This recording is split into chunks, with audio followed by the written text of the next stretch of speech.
Good morning, and welcome to the Hillsborough County. I'm getting some feedback. Which speakers? On the laptop. I thought it was muted.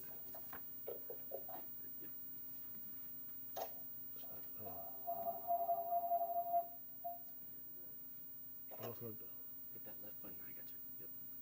And then hit that. Perfect. We're all set. Okay, let's try this again. Good morning, and welcome to the Hillsborough County Board of County Commissioners Land Use Meeting. Will everyone please rise for the Pledge of Allegiance and invocation given by our chaplain, Commissioner Stacy White. Thank you, Mr. Chairman. I'll begin with the Pledge of Allegiance. Please join me in reciting the pledge. I pledge allegiance to the flag of the United States of America and to the republic for which it stands, one nation, under God, indivisible, with liberty and justice for all. Heavenly Father, I thank you for the opportunity to be together again in person, and I pray that we stay on a continued path towards normalcy. Lord, I ask for your blessings for all of those who have been impacted by COVID in various ways, and just to continue to bless those as we fight this pandemic and make our way through this pandemic. I pray that you'll guide this board, our staff, and stakeholders as we make important decisions this morning about a valuable resource. And as always, Lord, I pray for our healthcare professionals, first responders, and members of our armed forces, and for all of those who have served, especially ahead of this Veterans Day. I ask for all of these blessings in your heavenly name. Amen. Amen. We have a roll call to establish a quorum, please. Miller, Here. Hagan, Kemp, Here. Merman, Here. Overman, Here. Smith, Here. White. Here. Thank you. You have a quorum. Okay. Couple of ground rules. We're still using the hand signal if you want to speak. Commissioners, use your hand signal. Commissioner White will be raising his hand because he didn't bring his computer. Okay. The other thing is if you're in the chamber here, you must wear your mask at all times. If you're in the chamber, you must wear your mask at all times. So we will remember that. Okay. Mr. Moretta, you recognize. Morning, Commissioners.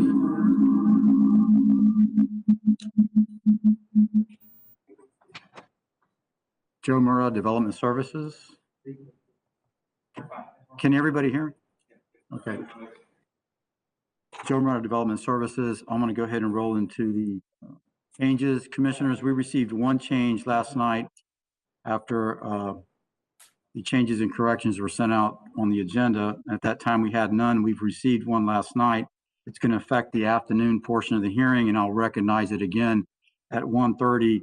It affects item E4, personal appearance 20-1025.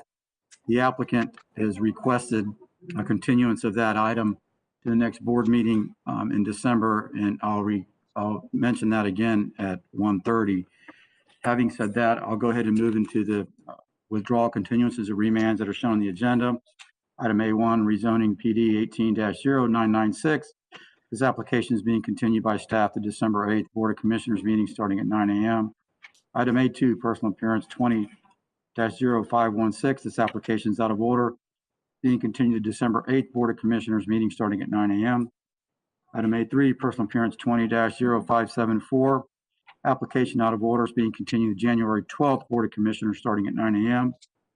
Item A4, CDD 20-0845. The applicant is continuing the application December 8th board meeting starting at 9 a.m. Item A5, personal appearance 20-0977.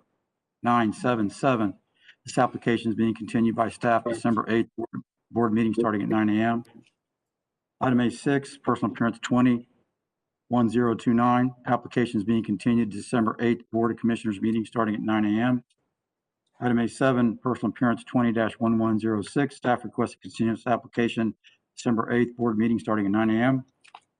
Item A8, personal appearance 20-1306. Application is out of order, being continued to December 8th board meeting starting at 9 a.m. Item A9, vacating petition V19-0007. petition is being continued to December 8th board meeting starting at 9 a.m. Item A10, HCPA 19-06, future land use map change. It's being continued to the board meeting on January 12th starting at 9 a.m. Commissioners, that concludes the changes on the agenda. Take a motion to the changes. The only agenda item I believe we had at 1:30 was the one that's going to be continued, am I correct? Commissioners, we have the E item scheduled for 1:30, and the item that was going to be continued was one of those. That will be item E4. So we do have the E items. Okay, you're right. Yes, thank you. Okay, can I have a motion to move the changes? There's a motion by Commissioner Move the changes. Overman, is there a second? Second. Second by Commissioner White. Any discussion? Seeing none, please call the roll. Miller, Yes.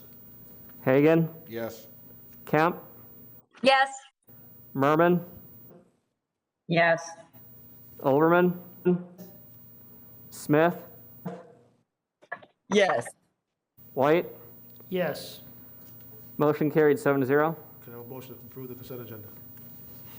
So moved. Motion by Commissioner White, second by Commissioner Overman to approve the consent agenda. Seeing no further discussion, please call the roll. Miller, Yes. Hagan, Yes.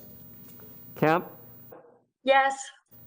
Merman, Yes. Overman, Yes. Smith, Yes. White. Yes. Motion carried 7-0. If you plan on testifying today, please stand and raise your right hand to be sworn in by the clerk.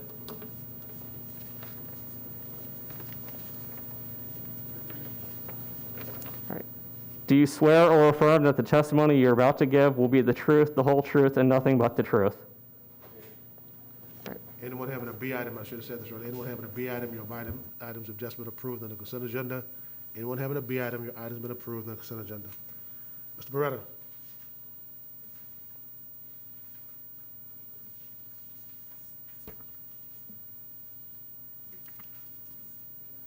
Brings us to the F portion of the agenda.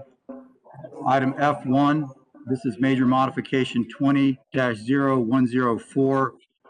This is a request to add healthcare use to the existing plan development.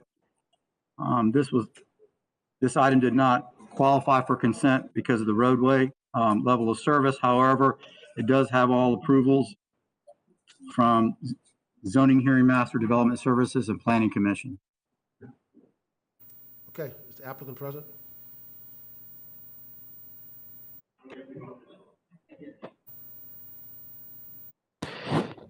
Yes, he is. Please stand by.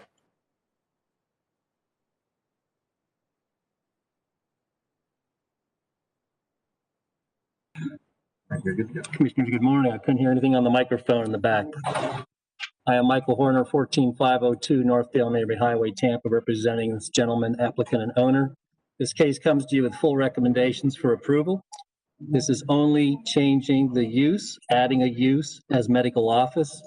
We are not adding 1 square footage to the approved 2,500 square foot office that was approved years ago. The EPC has signed off. We're not impacting any of the wetland. We're just asking for the medical office to be added. Again, no opposition, no objections. Thank you very much, board members. Were you sworn in?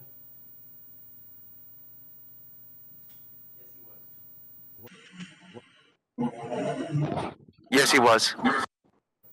What's your pleasure? Move approval. Motion by Commissioner White, Second. second by Commissioner Overman to approve item F1. Seeing no further discussion, please call the roll. Miller, Yes. Hagan, Yes. Kemp, Commissioner Kemp, Yes. Okay. Merman, Yes. Overman, Yes. Smith, Commissioner Smith, Yes. Commissioner White. Yes. Okay. Motion carried 7-0. Thank you. Mr. Moretta.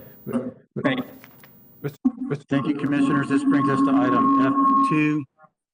This is a rezoning 20. Mr. Beretta, hold on. Mr. Gormley? Yes, and I'll ask Mr. Moretta to elaborate on this, but I understand that perhaps the audience members in the Saunders Library are not hearing the audio that's coming from this feed. Joe, is that correct? Would you come to mic, sir? Grab one of the mics. There you go, it's on.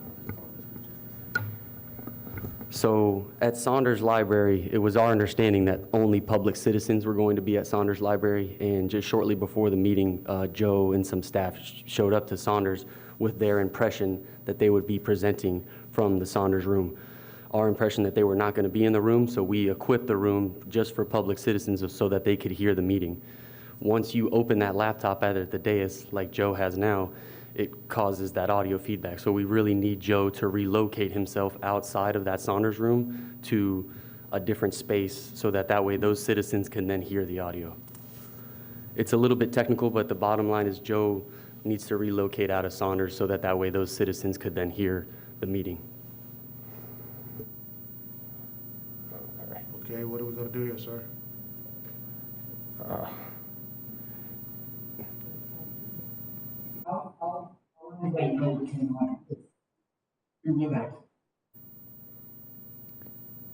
Joe, were you able to hear that explanation? I'm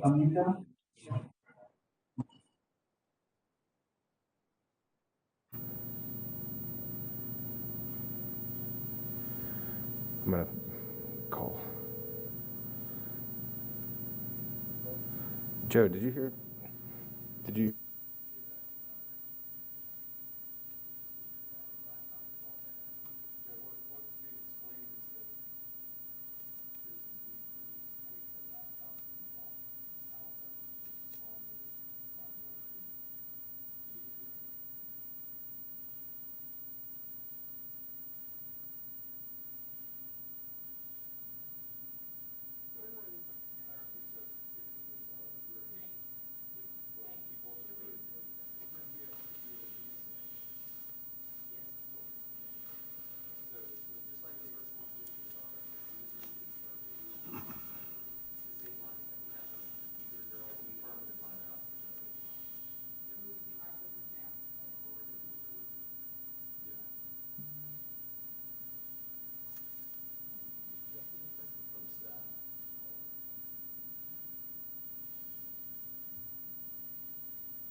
Mr. Moretta is moving out of the room and should be available to talk to item F2, and I believe that will address the audio issue so that people in the room will then be able to hear what is coming through WebEx.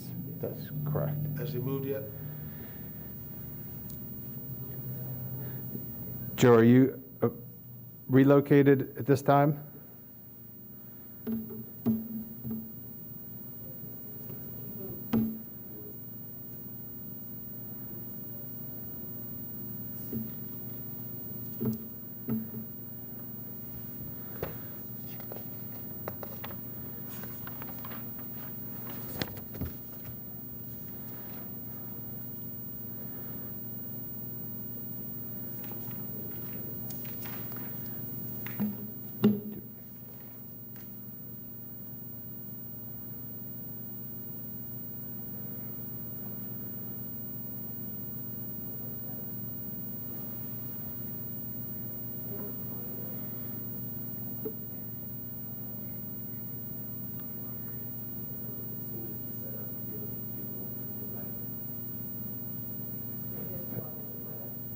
Yeah, I think I understand he was logged in, but when it was open there, it was creating feedback in the room, so I think they're just moving him out of the room. Just let me know when he's ready. He's almost there. Okay.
Do, We're all in uncharted territory. yes, We're getting apologize. there.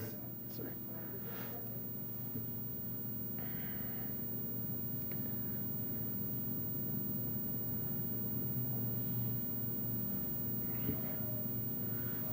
Joe.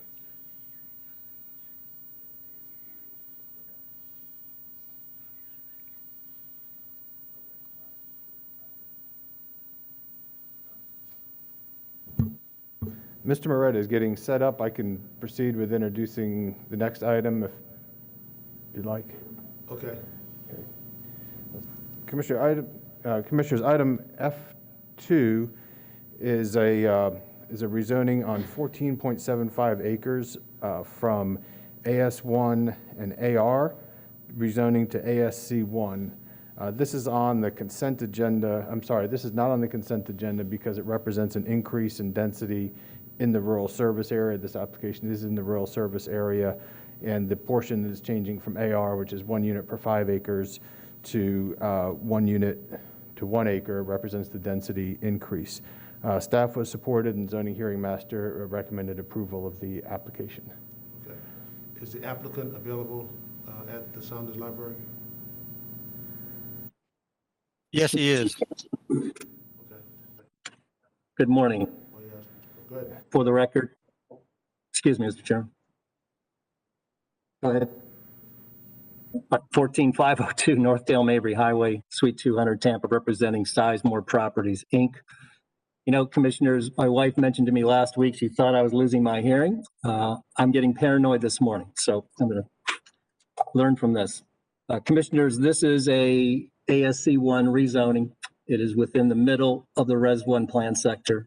It is surrounded by ASC1 and AS1 and PDs in the generalized area for 1 acre lots. We have unanimous recommendations of approval. We have no objections from any review agencies. There are no wetlands on this site. And again, we have no objections of record. Happy to answer any questions. Thank you. What's your pleasure, members? Move approval. Motion by Commissioner White. Is there a second? Is there a second? Second. Second by Commissioner Hagan. Seeing no further discussion, please call the roll.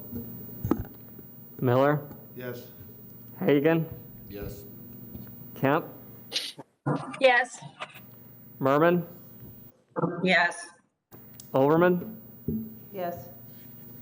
Smith. Yes. I'm sorry, Commissioner Smith. Yes. White. Yes. Motion carried 7-0. Mr. Moretta, you ready for F3? So item F3, this is a standard district rezoning 20-0922. It's rezoning from AR, which permits 1 unit per 5 acres, to AS1, which permits 1 unit per acre. This has all approvals from Zoning Hearing Master, Development Services, and Planning Commission. It's not on consent because the item is proposing an up in density in the rural service area. It has all approvals.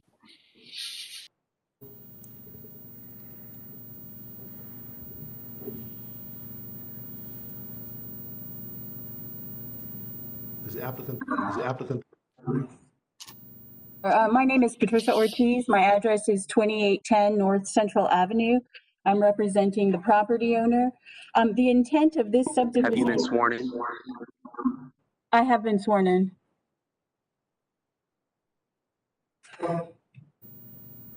Intent of this rezoning petition is to subdivide piece of the property or subdivide the property to allow a lot to be developed for the applicant's mother to reside upon. This is very much like the case you just heard. The property is located in the residential 1 land use category, which allows lot sizes of 1 acre. And we're rezoning from AS to AR, or from AR to AS, excuse me.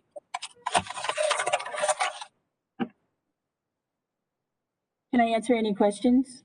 I don't see any questions yet, ma'am. Thank you very much. What's your pleasure? Move approval. Motion by Commissioner White. Second. Second by Commissioner Overman to approve item F3. Seeing no further discussion, please call the roll.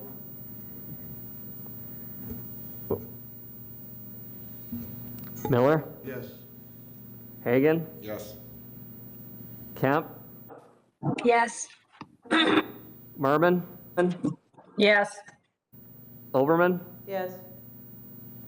Smith, Yes. White. Yes.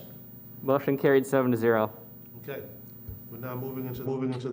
We have to have a motion to open up all of the G items, and a motion, not all of them. Right So now, we'll go moved. to G1. Second. As a motion by Commissioner White, second by Commissioner Overman to open up public, the oral argument on G1. Please call the roll. Miller, Yes. Hagan, Yes. Kemp,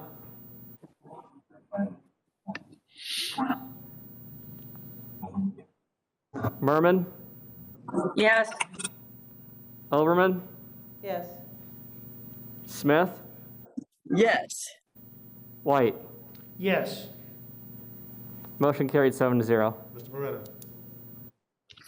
That brings us to item G1, rezoning PD 20-0479.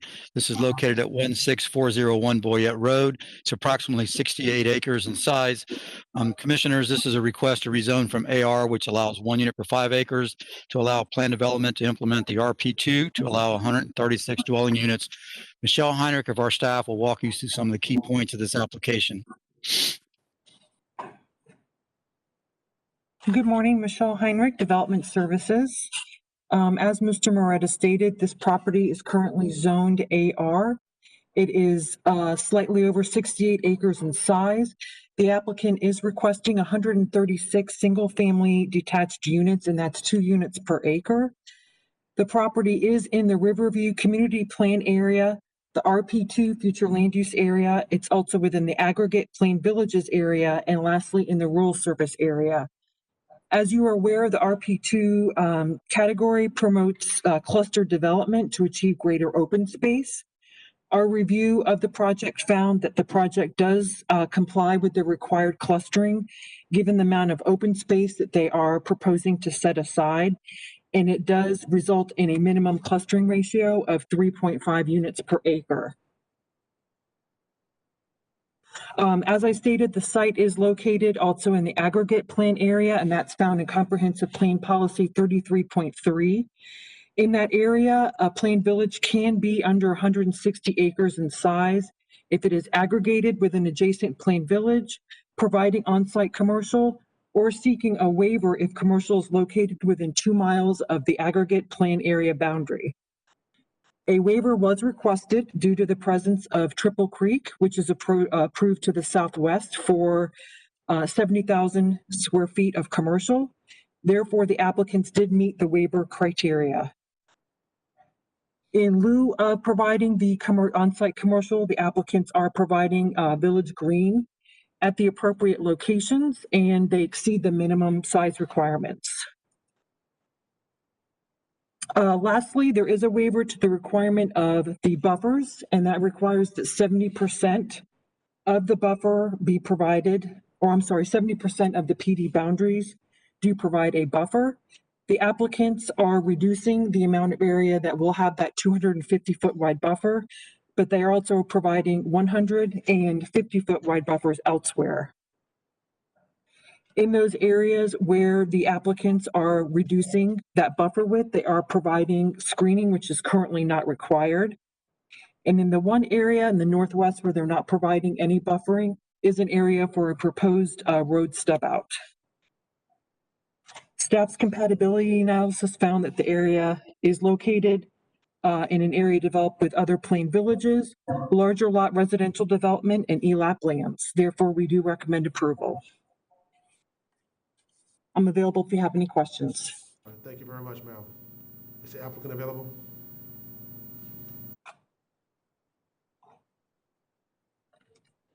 You want the PowerPoint up? Yes. Mhm.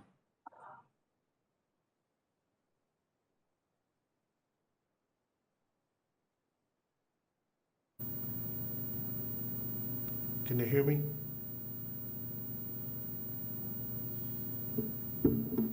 With the law firm of Hill Ward Henderson here representing the applicant Homes by West Bay. Our team has not been sworn, so if we could be sworn, please.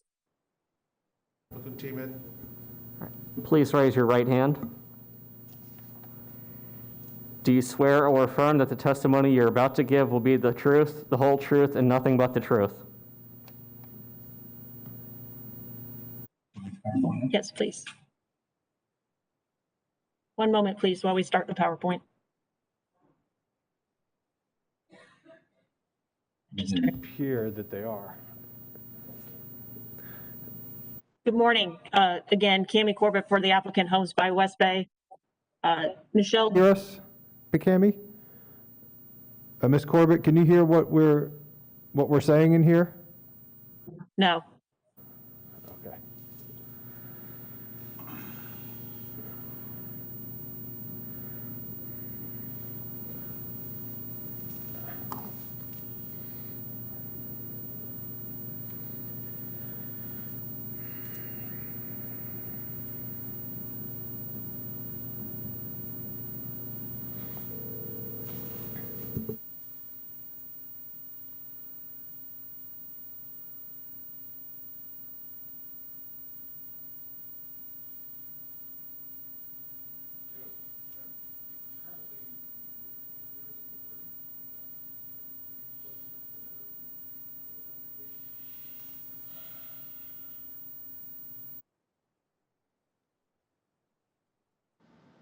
Good morning, this is James.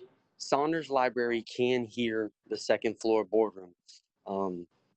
She responded by saying that she couldn't hear you. That means that she is hearing you. So Adam Gormley, if you have a question that you wish to ask, please go ahead. Let me ask the question. Can you hear me? Can you hear me? Ms. Corbett, can you hear me? Yes, Chairman, we can hear you. She obviously can't hear me, sir.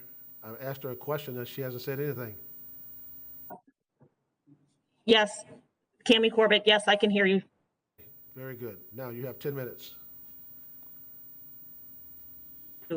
As Michelle did a very good job of giving an overview of the request, this is an additional phase of the master plan community known as Hawkstone, which is depicted on the graphic there. The proposed rezoning is for 136 single-family homes, and we are providing 29.3 acres of open space. As Michelle indicated, we have findings of consistency with the comprehensive plan from the Planning Commission, and we have support from Development Services, and the Planning Commission has found the proposed development compatible with the surrounding area. We have all recommendations of approval and no objection from reviewing agencies. We are providing access and connectivity. As Michelle indicated, we are complying with the policies of the RP2 design criteria with 2 exceptions where we're providing an alternative buffering standard, and where we're altering that buffering standard, we are providing significant enhanced buffering and planting. Also, we are asking for that waiver to the commercial criteria, and as Michelle testified, the evidence supports that we have qualified for that waiver criteria that's allowed both in the comprehensive plan and the land development code. In addition, we have a study from RC-Elco in the file that supports that there is not sufficient commercial demand that's generated from this site.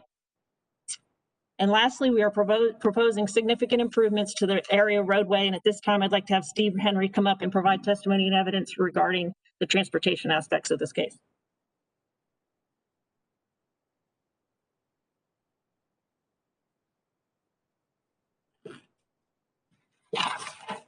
Good morning, Steve Henry, Lincoln Associates, 5023 West Laurel, Tampa 33607.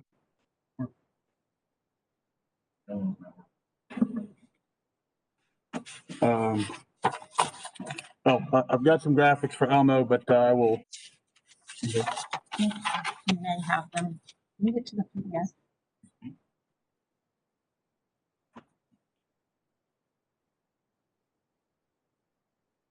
Okay, this is the Steve Henry. Yeah.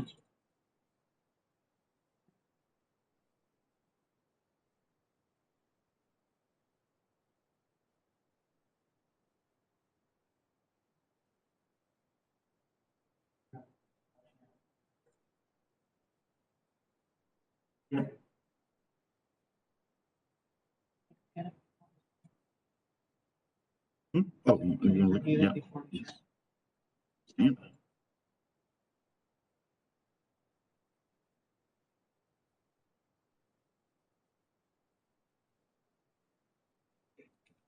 It's all there. Okay. Ah, 20. I'll share that.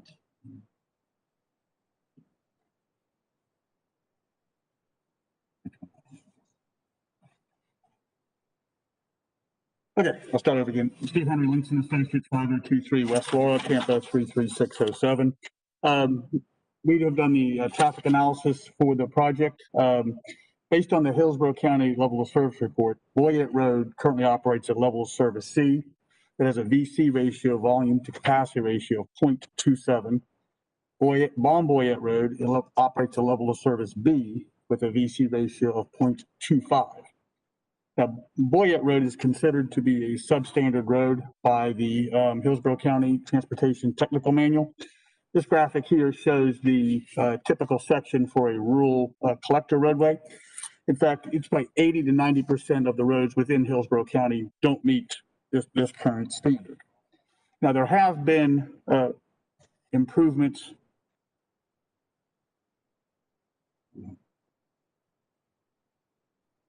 One second. Let me go in.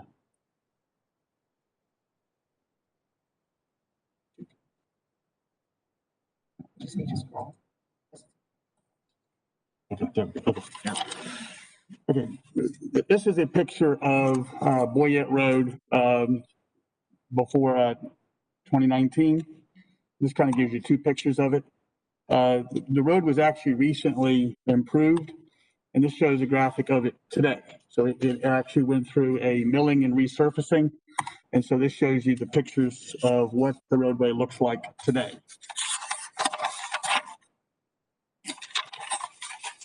Now, the same developer that built the reconfiguration of the intersection of Boyette and Bon Boyette to a roundabout is this developer, and they're also proposing improvements along this road.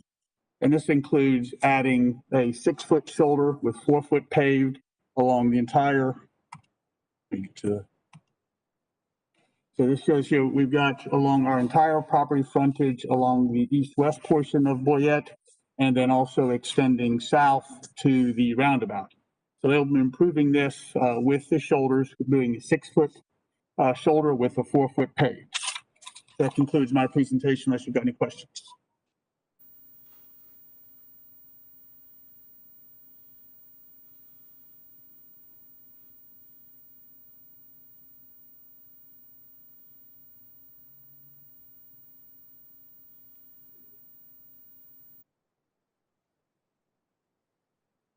Get in there.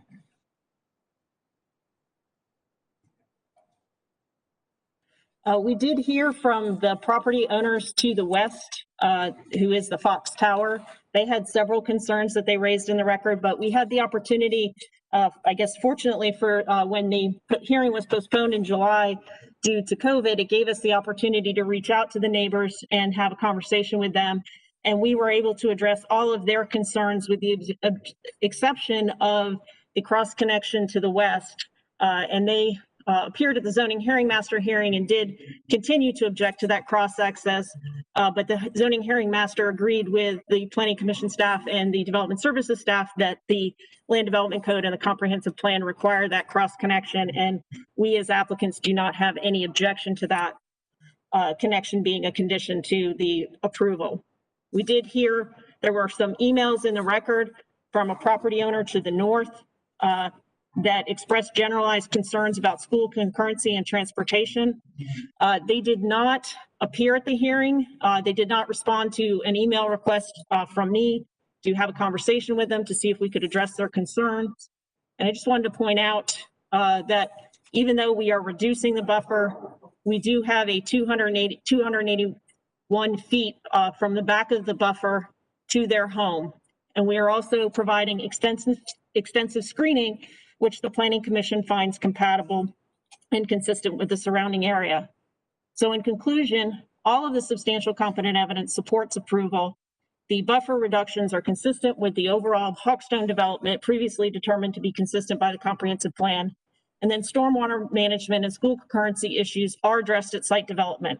And then, as you just heard, the roadways will be improved in conjunction with the development. And with that, we would respectfully request your approval. Okay, thank you very much. We have no party of record for as a proponent or an opponent. Applicant waives your time for rebuttal. We'll now move to the Planning Commission staff. Thank you. Melissa Leinhardt, Planning Commission staff. The subject property is located in the Residential Plan 2 Future Land Use category.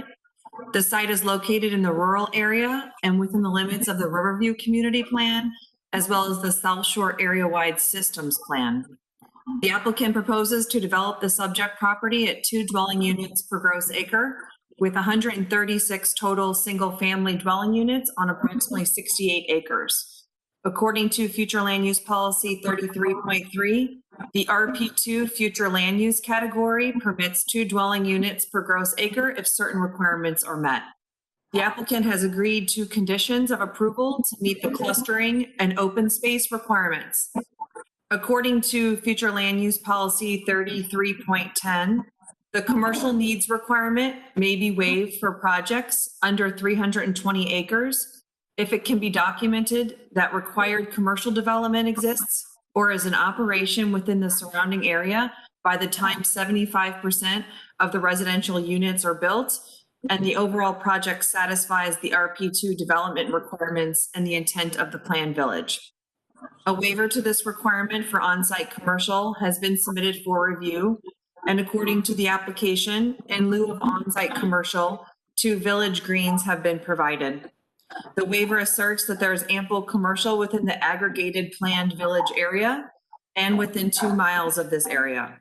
The application identifies available commercial square footage within Fishhawk, Rodine Barrow Pit, and the Triple Creek developments. Planned developments are required to provide pedestrian and transportation connectivity in the future land use element. Access points are provided along the northern and eastern boundaries of the site, while a future cross-access is provided to the west. The site plan proposes pedestrian and vehicular connectivity throughout the site, which is consistent with policy direction. The subject property is located within the limits of the Riverview Community Plan, and the proposed plan development requests a minimum lot size of 4,000 square feet.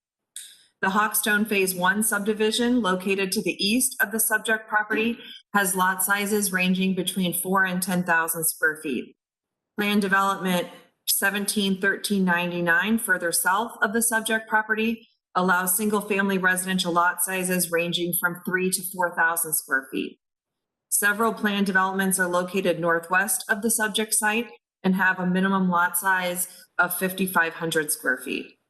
Different lot sizes throughout the area reflect the vision of the community plan in Riverview by encouraging attractive residential development that complements the surrounding character and promotes housing diversity. And based upon those considerations, Planning Commission staff finds the proposed plan development consistent with the future of Hillsborough Comprehensive Plan for unincorporated Hillsborough County, subject to the conditions proposed by Development Services. Thank you. Thank you. Zoning hearing master. The zoning hearing master considered the request to rezone the subject property from agricultural to planned development to allow for 136 single-family dwelling units with a minimum lot size of 4,000 square feet, as well as a 110-foot weather tower were depicted on the general site plan. Requirements to develop up to 2 dwelling units per gross acre in the RP2 future land use category are outlined in the future land use element of the comprehensive plan, as well as in part 5.04.00 of the Land Development Code. The zoning hearing master found that the proposed project will be consistent with the policies from Objective 33 of the comprehensive plan and the design rules found in part 5.04.00 of the LDC, using comprehensive plan policy 33.3 to utilize 1,836 square feet of the available square footage within the Triple Creek project to meet the commercial requirement. The zoning hearing master stated that the applicant proposes to reduce the 250-foot buffer percentage from 70% to 44.4%, with an additional 40.2% of the property boundaries providing 50 and 100-foot wide buffers. This provides a percentage of 84.6 of the perimeters being provided with a buffer, both 250 feet wide and narrower. The zoning hearing master found that public purpose will be satisfied to an equivalent or greater degree. The zoning hearing master stated that the Hillsborough County Land Development Code makes requirements for stub-out access within the LDC, as well as in the South Shore Area-Wide Systems Plan, Transportation Objective 3E. The applicant's site plan has shown the street stub-out to the west, consistent with the LDC requirements. Transportation review staff has provided language that would be acceptable to the county and the applicant that essentially provides the applicant an opportunity to provide a 6-foot-high opaque fence within and across the public right-of-way for the western access stub-out. Overall, the proposed project meets the intent of the residential plan to plan village policies of the comprehensive plan. The zoning hearing master concluded that the proposal will result in development that is compatible with the surrounding development pattern and recommended approval. Thank you. Commissioner Smith, you recognize. Thank you. First of all, I've got a question about this. Can we see the site plan that was on page 18 of the backup? Can staff, my question is for staff in development services. The site plan that shows the wetlands and everything.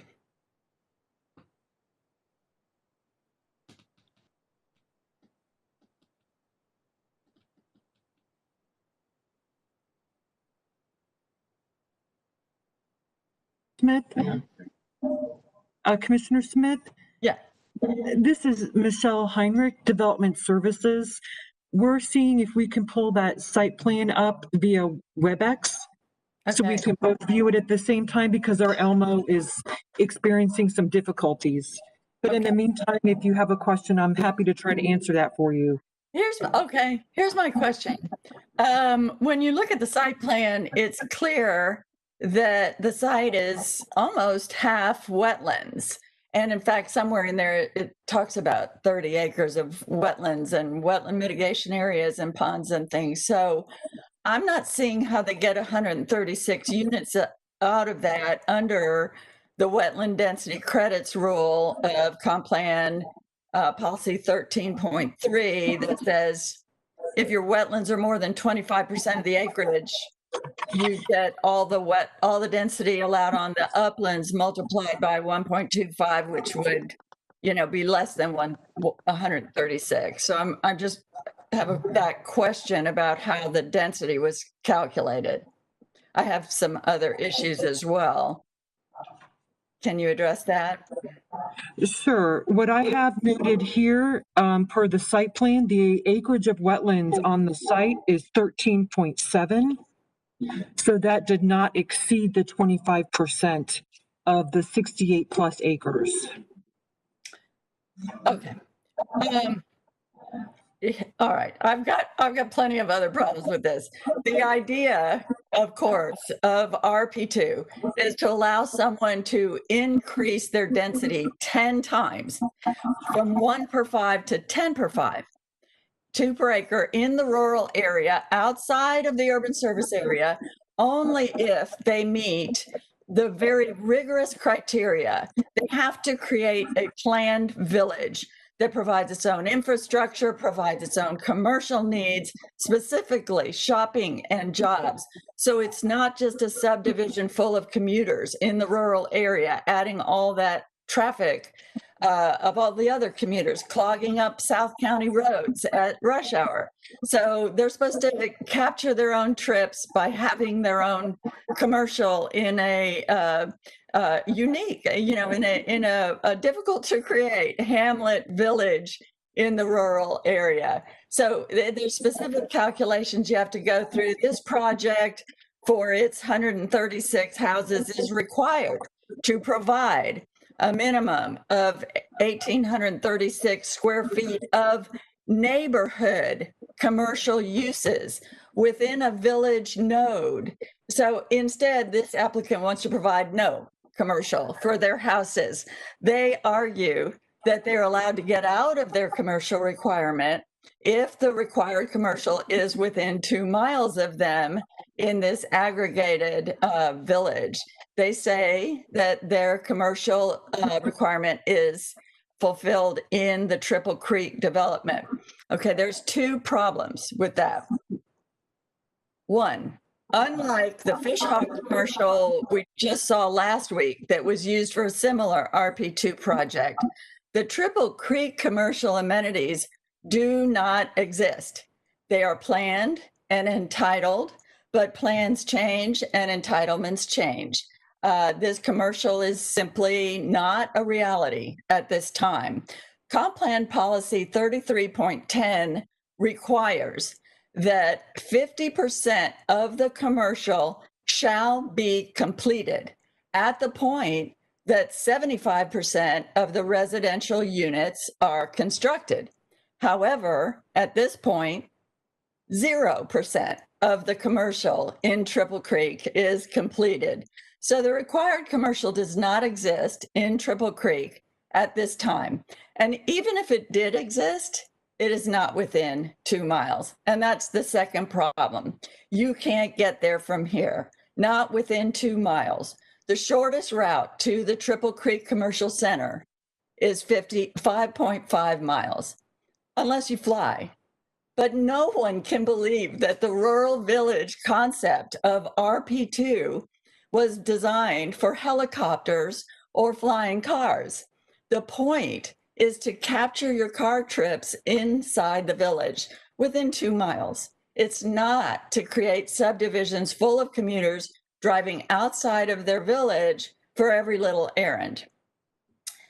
And these people will be going to Tampa and Brandon for their jobs, adding to traffic on the road. This is not what RP2 is for.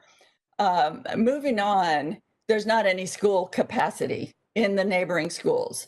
The school district was just at our board meeting warning that the lack of school capacity in South County is a crisis. They warned that we are on the verge of double sessions and portable classrooms because this board has approved more development than the schools can accommodate. In addition, they have told us that there is nowhere in South County that they can even build a school because they said all the roads are substandard for schools, and they are certainly substandard here. Boyette Road, which wraps around the north and east of this parcel, is substandard. This applicant proposes to leave it substandard all the way around. If we approve this, we are approving the design exceptions that leave the road lanes too narrow and the shoulders too narrow, with no bike lanes, So there's just not enough room for cars to pass by bicycles comfortably. The developer proposes only a 5-foot wide sidewalk on their side of the road. And I understand they can't build a sidewalk on the other side of the road, but if you are not providing bike lanes, you're not providing standard width shoulders, and you are only providing a sidewalk on one side of the road, that sidewalk needs to be wide enough for 2-directional use by bicycles and pedestrians.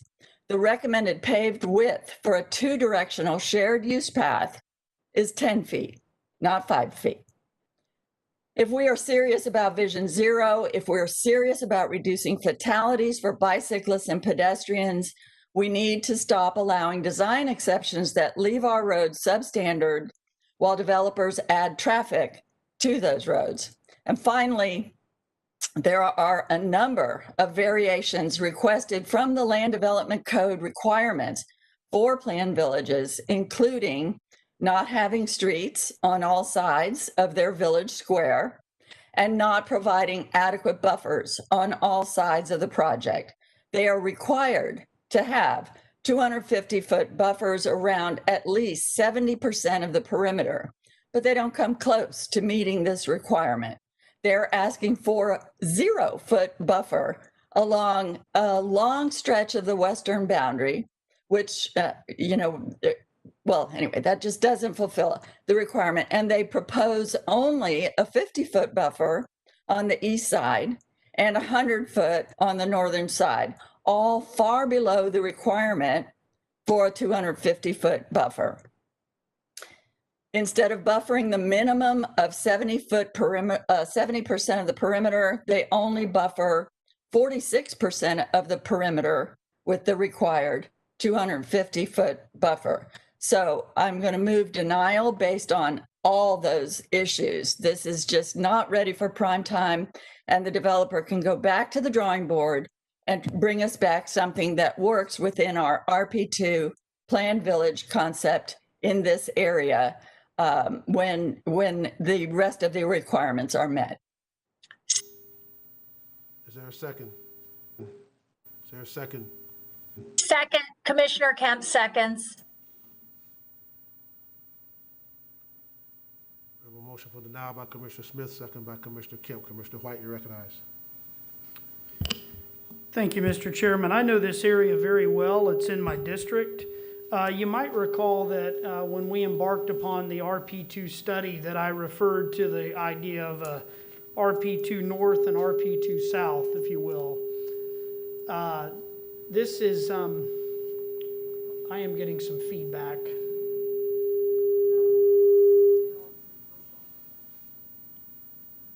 Okay.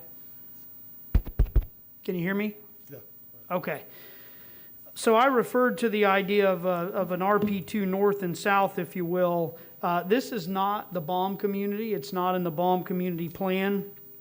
The development in this area that's going on, in fact, blends nicely with the Fishhawk and Triple Creek developments. I wholeheartedly agree with Commissioner Smith about the need for bike lanes in this area. This area is incredibly popular with bicyclists that are out on the weekends doing long distance biking for exercise and whatnot. In fact, you might even recall that the very first public art and roundabouts art piece that I pushed for was of a bicyclist to recognize that fact. But I think the way to accomplish the construction of the bike lanes, though, is to use the mobility fees and the increase in our tax base that's realized from this development to put those in. Going back to the roundabout, there used to be a triangular intersection there next to Hawkstone that had become quite dangerous as there was more development in the area, but they've done away with that and they've changed it to the roundabout. I drive the area all the time. Traffic flows, it's quite safe. There's the resurfacing that they've referred to. So we are taking the steps necessary to accommodate this development in the area. Again, I would like to see the bicyclists better accommodated. but I think that we have the ability to do that actually as a result of this growth. So for that reason, I'll make a substitute motion to approve. Second. Substitute motion by Commissioner White, second by Commissioner Hagan. Any further discussion? Commissioner Hagan, you recognize. Thank you, Mr. Chair, and I'll be brief. As was stated in the presentation, there's 29 acres of open space. They have significant buffer. No one's filed for oral argument in opposition. Has all recommendations of approval. And as we have seen, there's not sufficient demand for commercial in the area, so I'm happy to second the motion for approval. Okay, there's a substitute motion by Commissioner White, second by Commissioner Hagan. Seeing no further discussion, please call the motion. Hagan, Yes. Kemp, No. Merman, Yes. Overman, No. Smith, No. White. Yes. Motion carried 5-3. Commissioners Kemp, Smith, and Overman voted no. Okay. We'll now move to G2. May I have a motion to open for oral argument? So moved. Motion by Commissioner White, Second. second by Commissioner Overman for open for oral argument. Please call the roll. I'm sorry, before I call the roll, I need to correct the last count. The motion carried 4-3. Okay. All right, Miller, Yes. Hagan, Yes. Kemp, Yes. Merman, Yes. Overman, Yes. Smith, Yes. White. Yes. Motion carried 7-0. Mr. Moretta. Thank you, Commissioners. This brings us to item G2, rezoning 20-0868.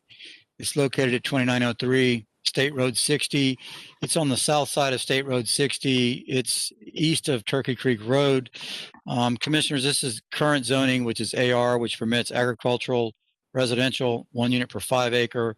The request is to rezone a 7.44 acre site to general commercial. Our staff reviewed this and found it to be incompatible with the general area, particularly the area to the south of the site, which exceeds the existing commercial on State Road 60 by almost twice the linear distance of where the commercial boundary to the adjacent site exists. Additionally, it was found to be inconsistent with the plan on locational criteria basis from the Planning Commission, and the zoning hearing master also recommended denial. As you know, oral argument's been filed, and we're available if you have any additional questions. Thank you, sir. Is the applicant there?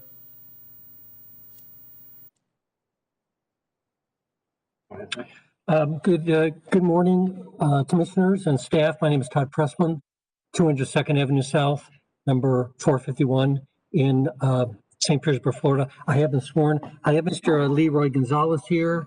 Mr. Gonzalez is the property owner. If you have any questions, you can switch to a PowerPoint.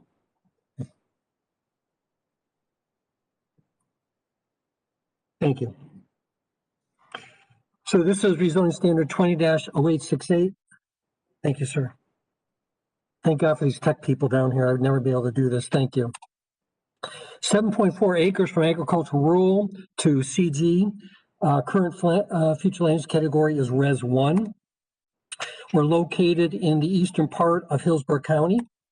Looking a little closer for the property appraiser, this is the property which is on the south side of State Road 60. A little bit closer, you'll see that directly next door is the Everglades Equipment Group, which is a very intensive site which we are abutting. This is a picture of that location, which is again next door to our site, or Mr. Gonzalez's site. There's very good buffering on the west, as you can see here. The budding future land use category is OC20, which is a very intensive future land use category. And a budding zoning is CI, which is commercial intensive. We're asking for a commercial general, which is less than the CI. It's located on a 4-lane divided arterial highway. It's located on a 4-lane divided arterial highway. It's on the official Hillsborough County truck route. In 2017, the traffic count was 23,500 vehicles per day. There are a number of policies that do support this request. The agriculture and agricultural support uses and preferred uses in rural areas. This isn't a rural area. It will be an agriculture use as expected. Policy 30.5, agriculture-related commercial uses more intensive or heavy than neighboring semi-commercial may be considered rural land use categories. There is a locational waiver. The locational waiver is based upon the rural agriculture area.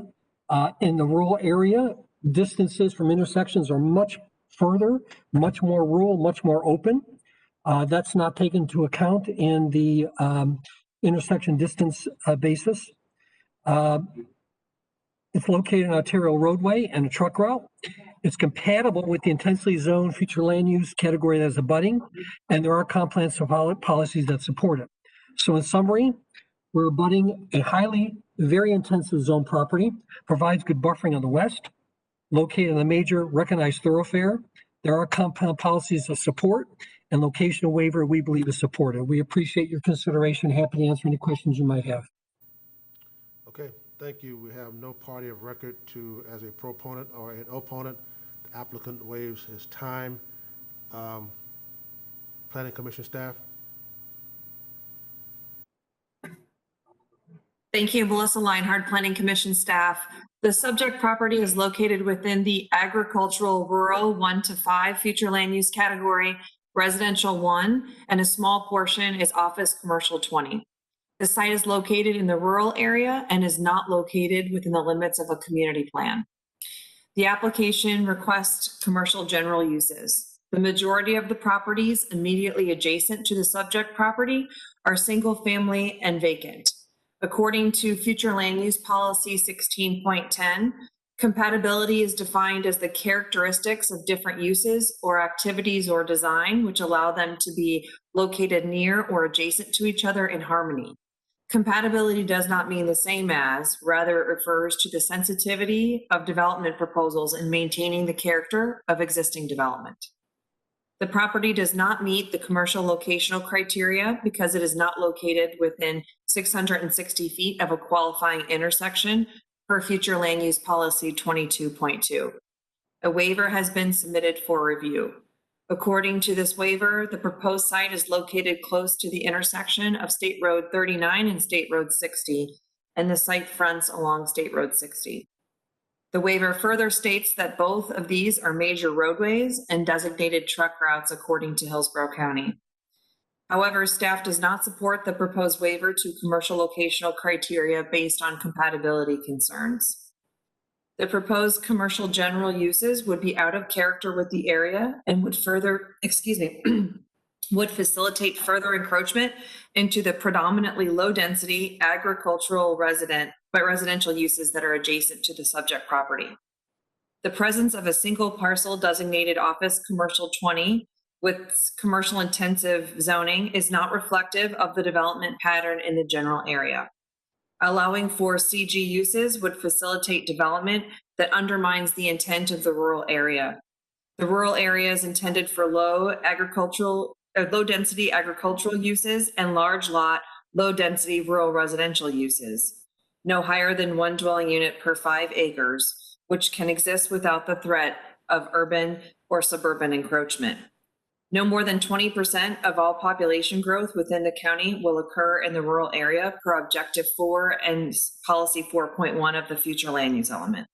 Commercial general uses would result in urban or suburban encroachment. The rezoning would not be complementary to the surrounding area or would provide for a gradual transition to nearby uses, and this would be inconsistent with policy direction in the comprehensive plan. Based on those considerations, Planning Commission staff finds the proposed rezoning inconsistent with the future of Hillsborough Comprehensive Plan for unincorporated Hillsborough County. Thank you. Thank you, Ms. Leinhardt. Zoning hearing master.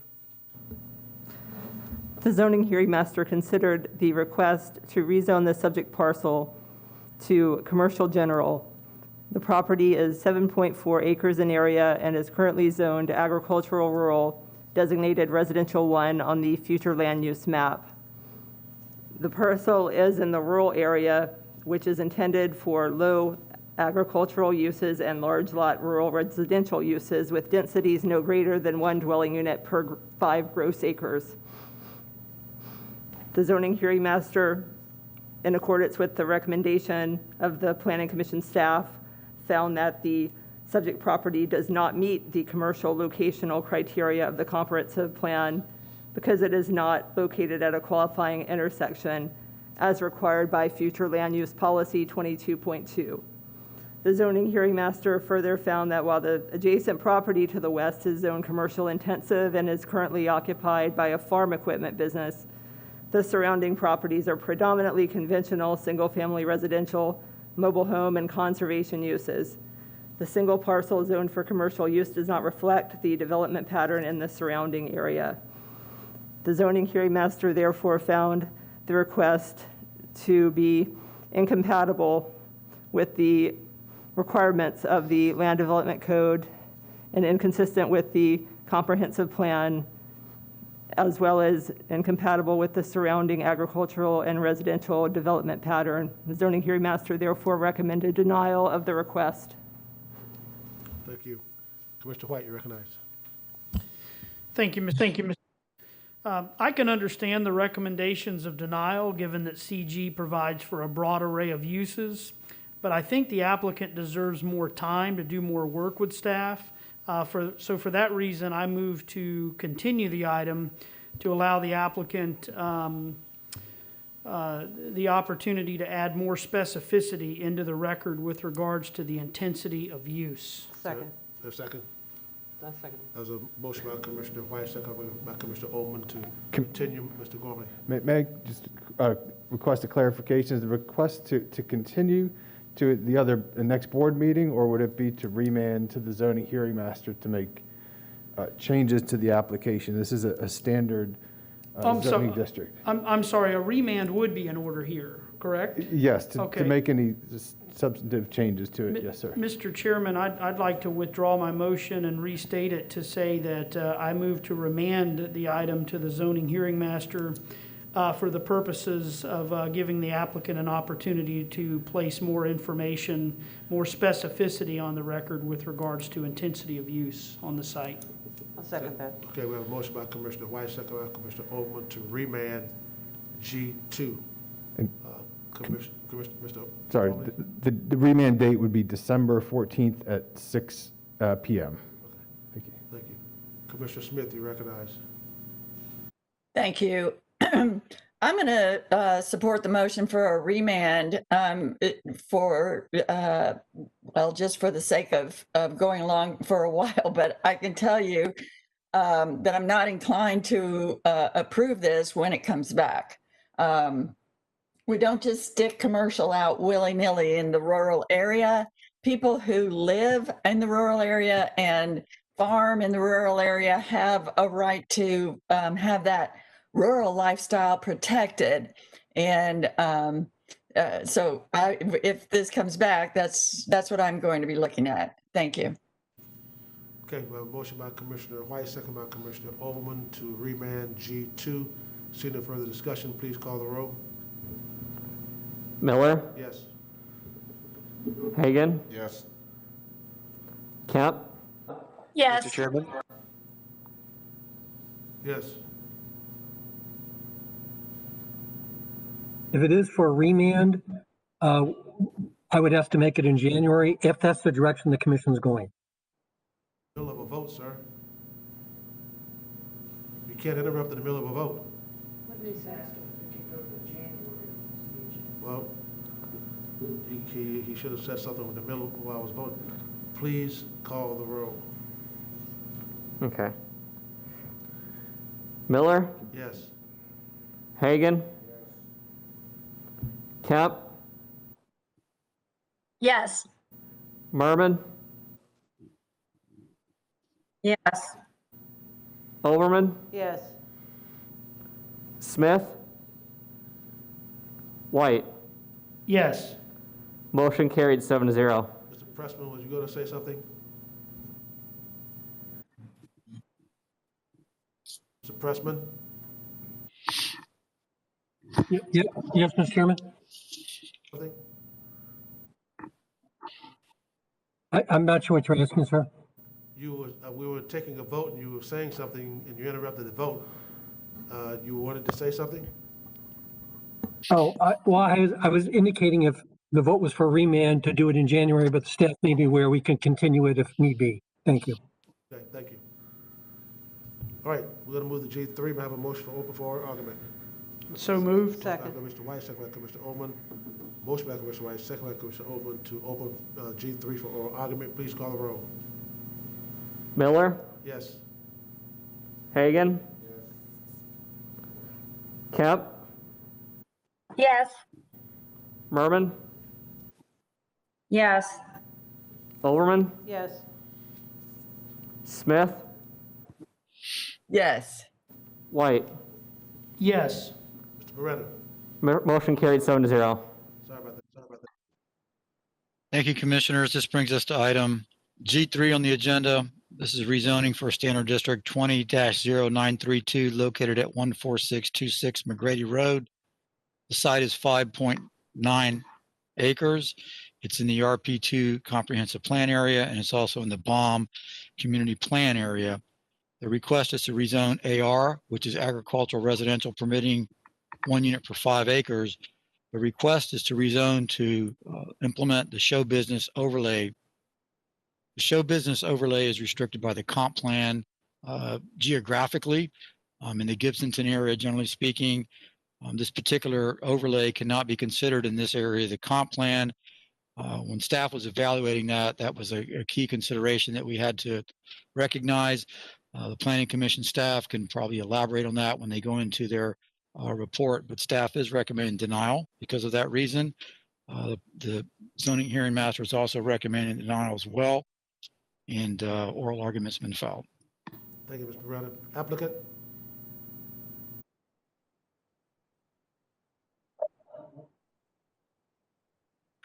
Yes, hi, good morning. My name is Rima Kambarova. The case number is 20-0932. Excuse me? Oh, Been sworn in? She's no. Swear in. Right hand. Swear or affirm that the testimony you're about to give will be the truth, the whole truth, and nothing but the truth. yes, I do. Continue, ma'am.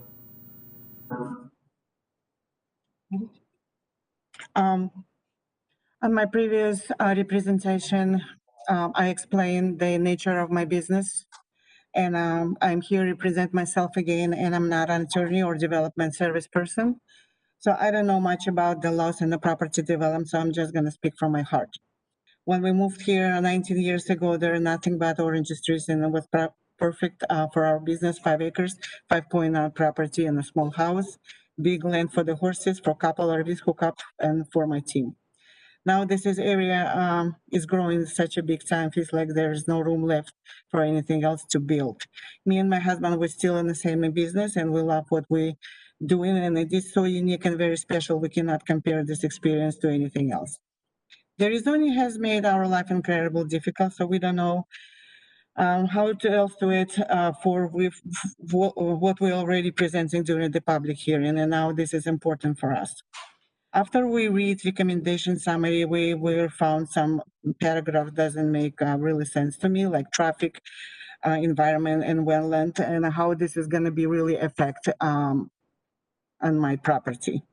I don't understand how performers and trailers can impact traffic around our area and hurt the environment. I'm using my own power for my team, well water and a septic tank. I am paying taxes, never missed one.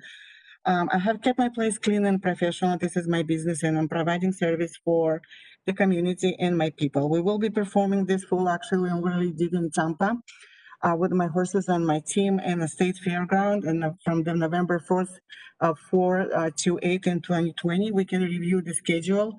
It's Garden Bros, and we for years my team has been performing for Shriner organization for free all over the US, and we play free show for the disabled kids and very sick people. This kind of business heals people mentally and touches their heart. sometimes we have to bring horses to the sick people to help them fight with the illnesses, that kind of mission. We cannot stop doing it, and because it is really works and helps them substantially. There's no other organization like ours that are there. So basically, what I'm asking is, we're doing this over 30 years, and if we're not going to do this rezoning, we cannot able to continue our business in a proper way. So please kindly make an exception and approve this request to rezone agriculture and add another layer for RSB overlay. Want to add to the recommendation is it's a 5 hookups on my property, but we never use more than 3 trailers. Usually it's only 2 months out of 12. So it's a really temporarily only during the winter quarter places. My team is in my property only for 2 or 3 months the most. So it's basically 2-3 months out of 12. My team stays with me and using their own trailers on my property. And I've been doing this over 30 years. The property we bought 17 years ago, and we will always have doing this. So it's only temporarily. They're not staying a full season. They're only staying for 2-3 months. So we prepare for the next show for this. So we practice. We take care of our horses. We are continue prepare for the next season every year. So this is basically just a temporary RV hookups for my team. Ma'am?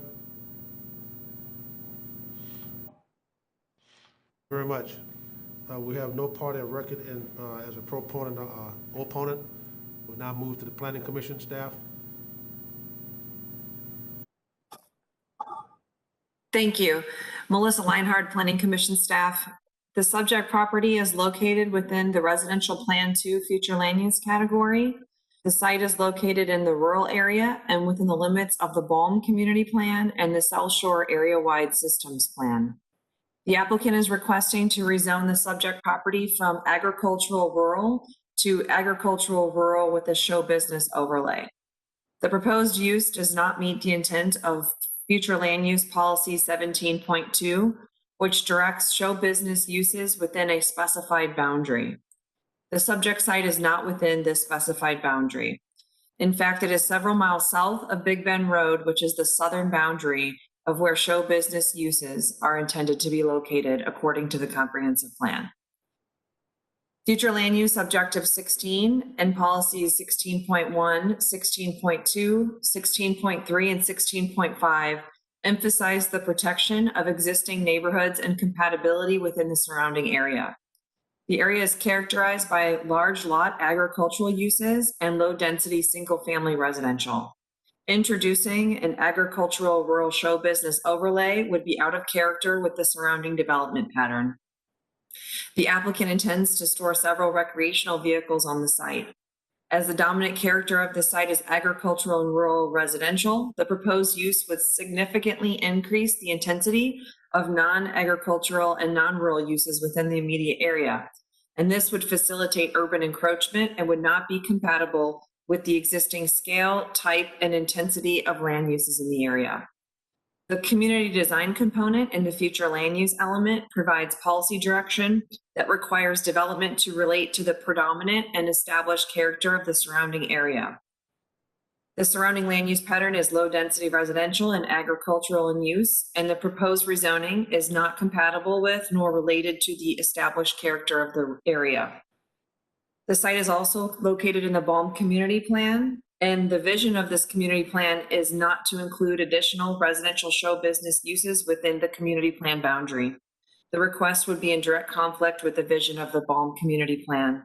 And based upon those considerations, Planning Commission staff finds the proposed rezoning inconsistent with the future of Hillsborough Comprehensive Plan for unincorporated Hillsborough County. Thank you. Thank you. Zoning hearing master. The zoning hearing master considered the applicant's request to rezone the subject property to agricultural rural with the show business overlay. The zoning hearing master stated that future land use policy 17.2 provides that show business uses may only be considered within specific boundaries of the Gibsonton community. The subject property is located outside the Gibsonton community, several miles south of Big Bend Road, which is the southern border of the area in which show business uses may be considered. The zoning hearing master found that an rural show business overlay use would be out of character with the surrounding development pattern, which is characterized by large lot agricultural and low density single-family residential uses. The zoning hearing master further found that the proposed rezoning would introduce a use that is not compatible with or related to the established character of the surrounding land use pattern of low-density residential and agricultural uses. Additionally, the zoning hearing master found that the subject property is within the Balm Community Plan area. The proposed rezoning would be in direct conflict with the vision of the Balm Community Plan, which does not include additional residential show business uses. And for these reasons, the zoning hearing master found that the request is not consistent with the comprehensive plan, does not comply with the applicable requirements of the Land Development Code, and is not compatible with the surrounding agricultural and residential development pattern. And the zoning hearing master recommended denial of the request. Thank you. Commissioner White, you recognize. Thank you, Mr. Chairman. The show business overlay district was able to be implemented in Gibsonton because of the deep historical ties with the carnival business in Gibsonton. And it allows for folks to do things like store carnival rides like Ferris wheels and other disassembled rides, food trucks, and all sorts of other things that would generally present a compatibility problem in other communities. I suspect that this rezoning request was likely triggered by a code violation. The applicant may have been able to get by with this during the years that it was incredibly rural, very quiet in that area, but the area is starting to grow up now, and obviously we have a use here that is incompatible with the surrounding residential uses. And as staff has pointed out, this property is not even within the show business overlay boundaries. So it's, legally not even eligible to have the showbiz overlay. So with that being said, I will move denial. Motion by Commissioner White for denial. Is there a second? Second, Commissioner. Second by Commissioner Smith. Commissioner Smith, you recognize. I grew up with one of my dearest friends in the showbiz, in a showbiz family. And I understand and have great affection for the showbiz kind of overlay, show business overlay in the Gibsonton area that community plan has embraced over there for their lifestyle. But the Balm community, it does not include this. It's an entirely different community, and it's important for us to honor our community plans and provide, go along with the different kinds of communities that we have and provide a diverse lifestyle for everyone and protect their neighborhoods. This request for a group living facility with within RVs is contrary to the Balm community plan, and so I just wanted to put that on the record as reasons for supporting the denial. Commissioner Overman, you recognize. Thank you. I do understand the applicant's desire to actually have an equestrian center there and performance and have the trailers associated with that agricultural use. But to the points that have been made today, the reason this isn't working is because there's the desire to have folks who live on the property that are not normally there and increase at a level that isn't compatible with the community. It does appear as though this isn't going to move forward, but I do have some concerns that, an equestrian center, or a horse center, or a show horse is agricultural. The component associated with having those individuals in that business live on that property is the controversy, from what I can gather. So I know there's probably a solution here, but this, well, what we're trying to do, or what their applicant is trying to do today is not going to work. So, thank you. Okay. We have a motion for denial by Commissioner White, second by Commissioner Smith. Seeing no further discussion, please call the roll. Miller, Yes. Hagan, Yes. Kemp, Yes. Merman, Yes. Overman, Yes. Smith, Yes. White. Yes. Motion carried 7-0. Thank you. We now move to G4. May I have a motion to open for oral argument? So moved. There's a motion by Commissioner Overman. Second. Second by Commissioner White. Open G4 for oral argument. Please call the roll. Miller, Yes. Hagan, Yes. Kemp, Yes. Merman, Yes. Overman, Yes. Smith, Yes. White. Yes. Motion carried 7-0. Mr. Moretta. Thank you, Commissioners. This brings us to item G4. This is a rezoning for Standard District 201060. It's located at 5307 West Loose Lake Fern Drive, or Road. It's immediately adjacent to the Steinbrenner High School on the east side. It's 1.96 acre tract. The request is from SC6 to RMC6. Commissioners, the staff concern with implementing this particular zoning on the site has to do mostly with the dimensional limitations of the lot itself. It's approximately 109, 110 feet wide, and the district itself has a lot width of 70 feet. The setbacks that accompany the structure placement are in the front would be 25, and the rear would be 20. So depending on which way the lot were turned, that would start to introduce some constraints on the lot width, in addition to the fact that if a road is going to be cut in, then the right of way for that road would take 50 feet. So it appears to staff, looking at this district, and this district does not require a site plan. When we evaluated it, it wasn't clear to us that the site could actually be developed pursuant to those standards, particularly if it's going to be used for townhomes. If it goes over 20 feet, then an additional setback is required as well. So our concern was with the ability to implement the metrics that the district requires.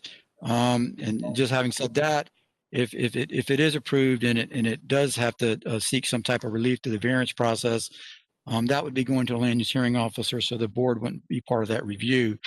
The Planning Commission's also indicated that it's inconsistent with the plan, and they'll speak to their issues as well, having to do with compatibility.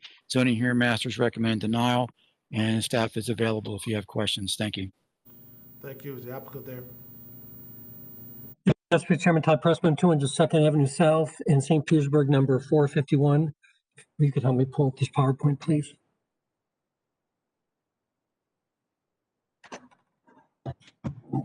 Thank you.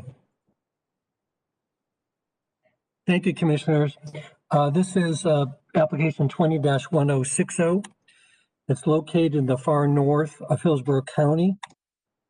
You see the site on Lutz Lake Fern Road, just a little west of the Veterans. This is as the property appraiser has it outlined in the red. You can see the large school, multi-school campus, which is the abutting user immediately on the east. Currently zoned single-family conventional RSC1 at the Res 4, and it's capped at 4 units per acre. All that's proposed here, Mr. Chairman, Commissioners, is a change to the style of housing versus single-family to multifamily to RMC6. So the change is strictly in style or form of the home unit. There's no density change on this whatsoever.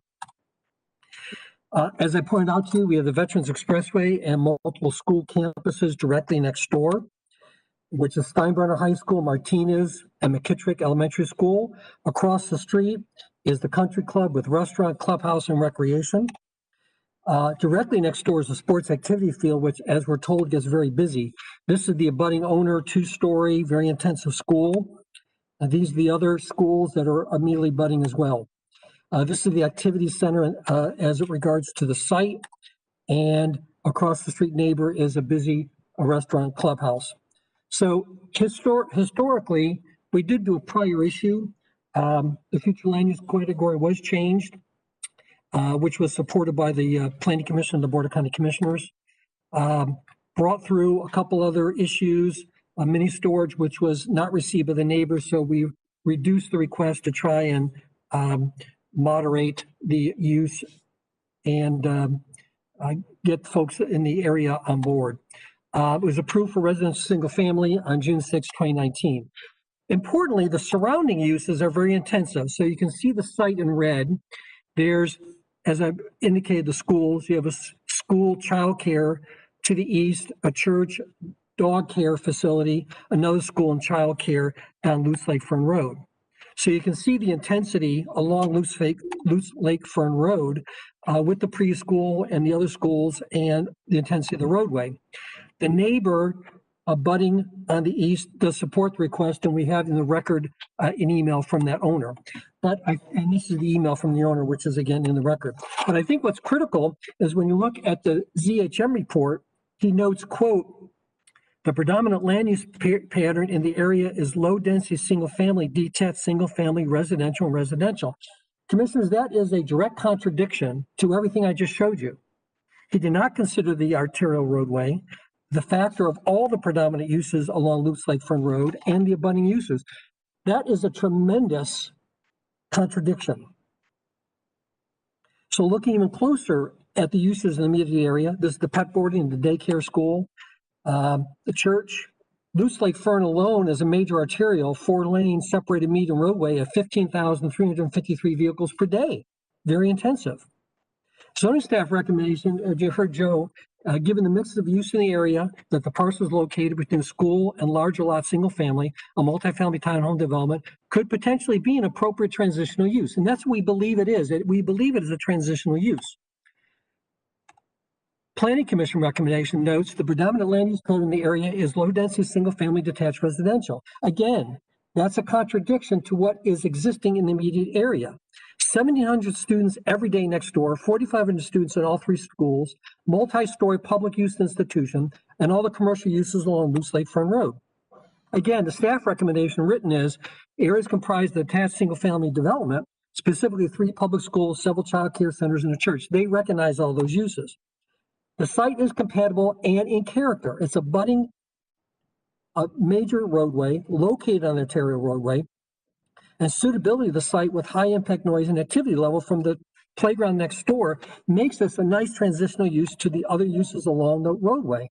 But commissioners, I think what's important is that this is a tremendous workforce housing location.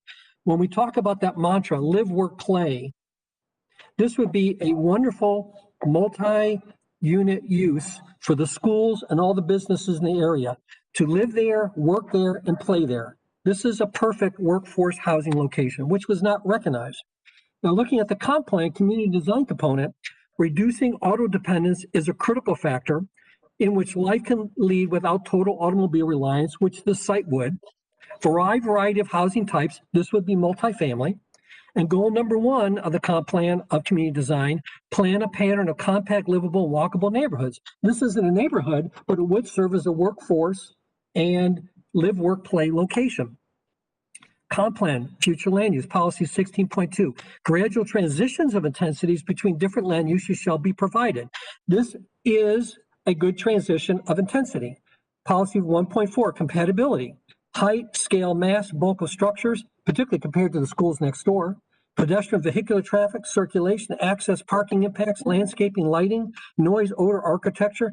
This is compatible with the immediate area.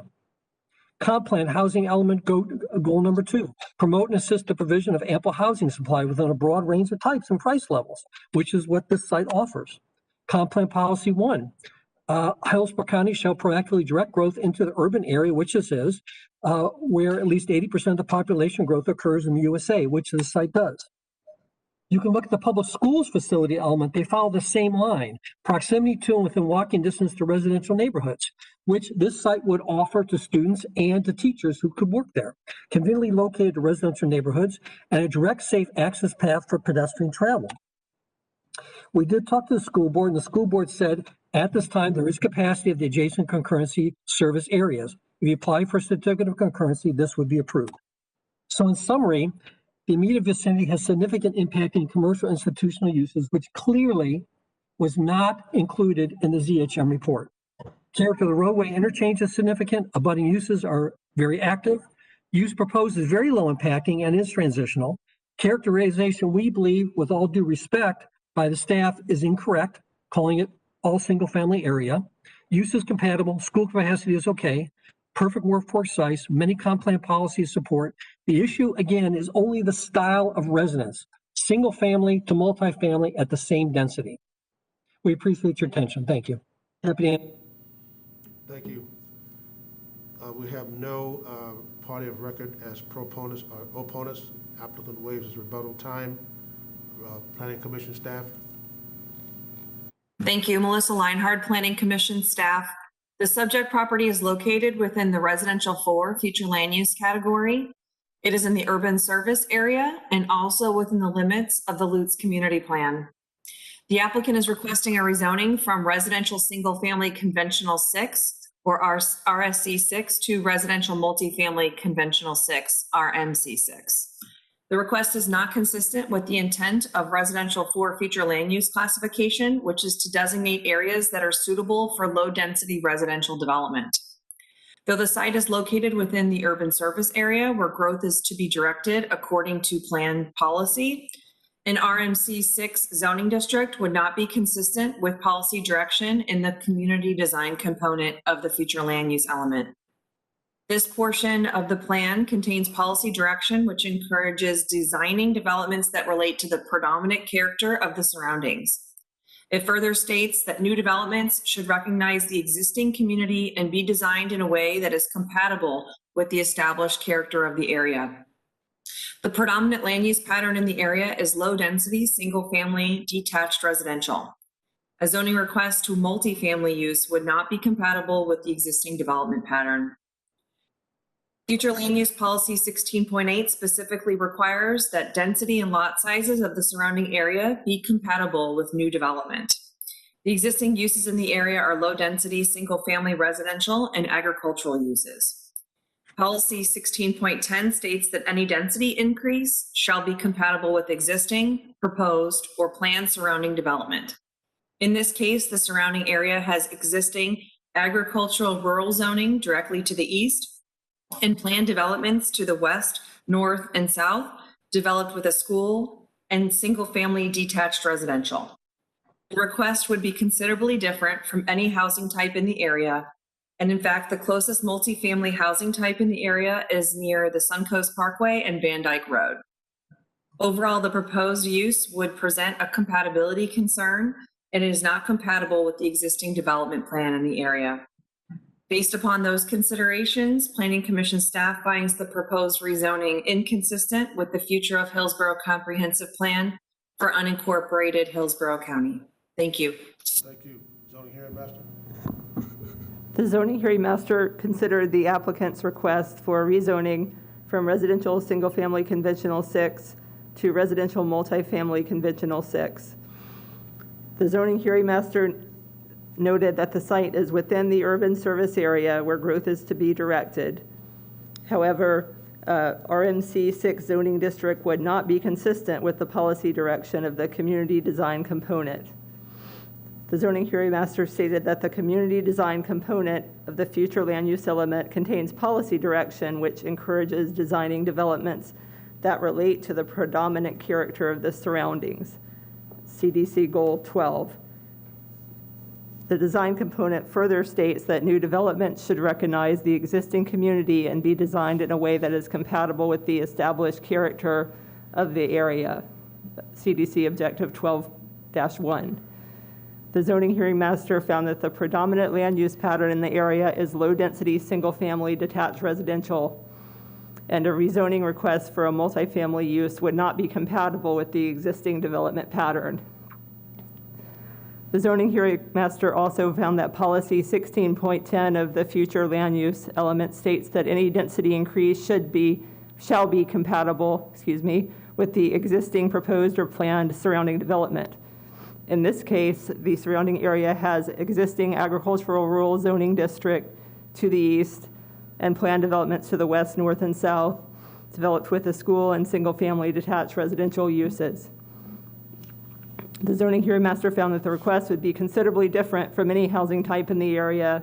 And in fact, the closest multifamily housing type in the area is near Suncoast Parkway and Van Dyke Road. The zoning hearing master found that overall the proposed use would present a compatibility concern and is not compatible with the existing development pattern in the area, and is also inconsistent with the goals, objectives, and policies of the comprehensive plan. The zoning hearing master therefore recommended denial. Thank you. What's your pleasure? Move denial based on all the reasons that the zoning hearing master and the planning commission staff and the development services staff recommended denial for the incompatibility. Second. Motion by Commissioner Smith, second by Commissioner Kemp. Seeing no further discussion, please call the roll. Miller, Yes.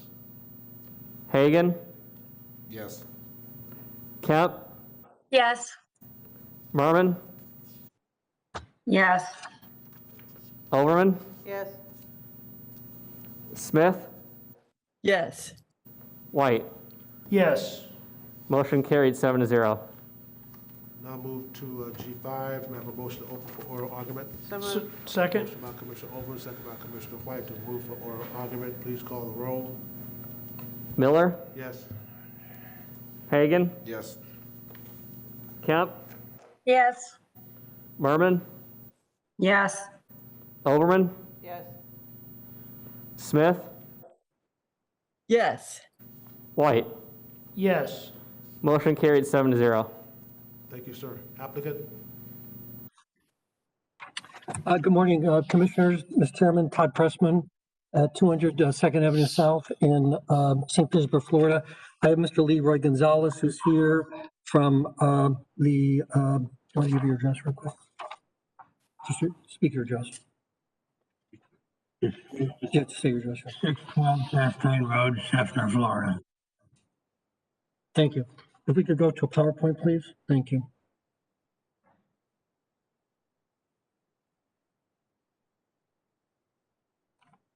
Good morning, Commissioners. This is file 20-1066. This is rezoning 5.52 acre parcel from agricultural single family to CG.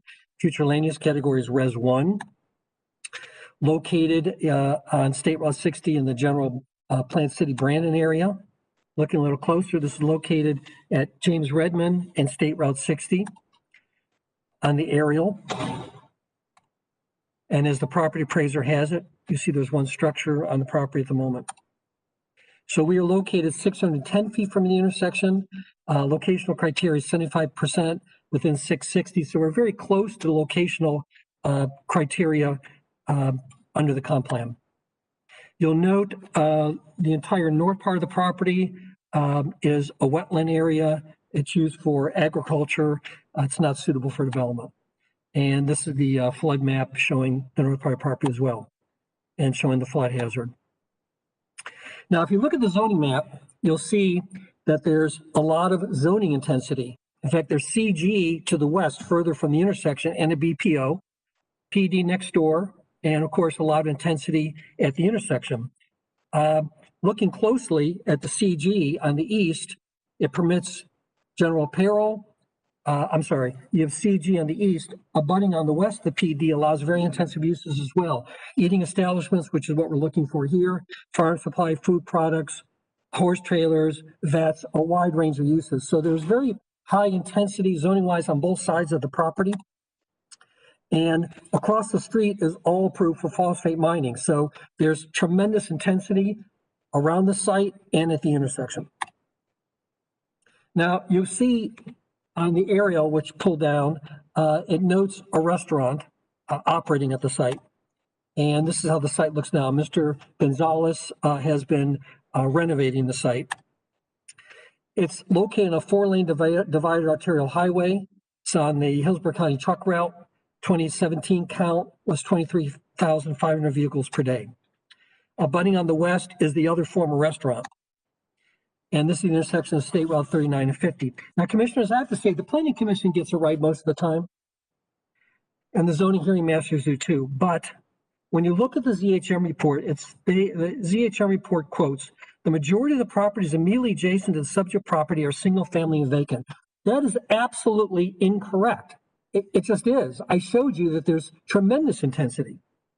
It's a contradiction because at the same report, the ZHM says, quote, located on a major thoroughfare, CG to the east, PD abutting on the west with a wide range of commercial food, and did not mention the mining across the street. That is a tremendous contradiction, which is also carried, again, with respect with the Planning Commission. And the Planning Commission does get it right, but unfortunately on this site, they did not. And that is just the factual element of the zoning maps that I showed you.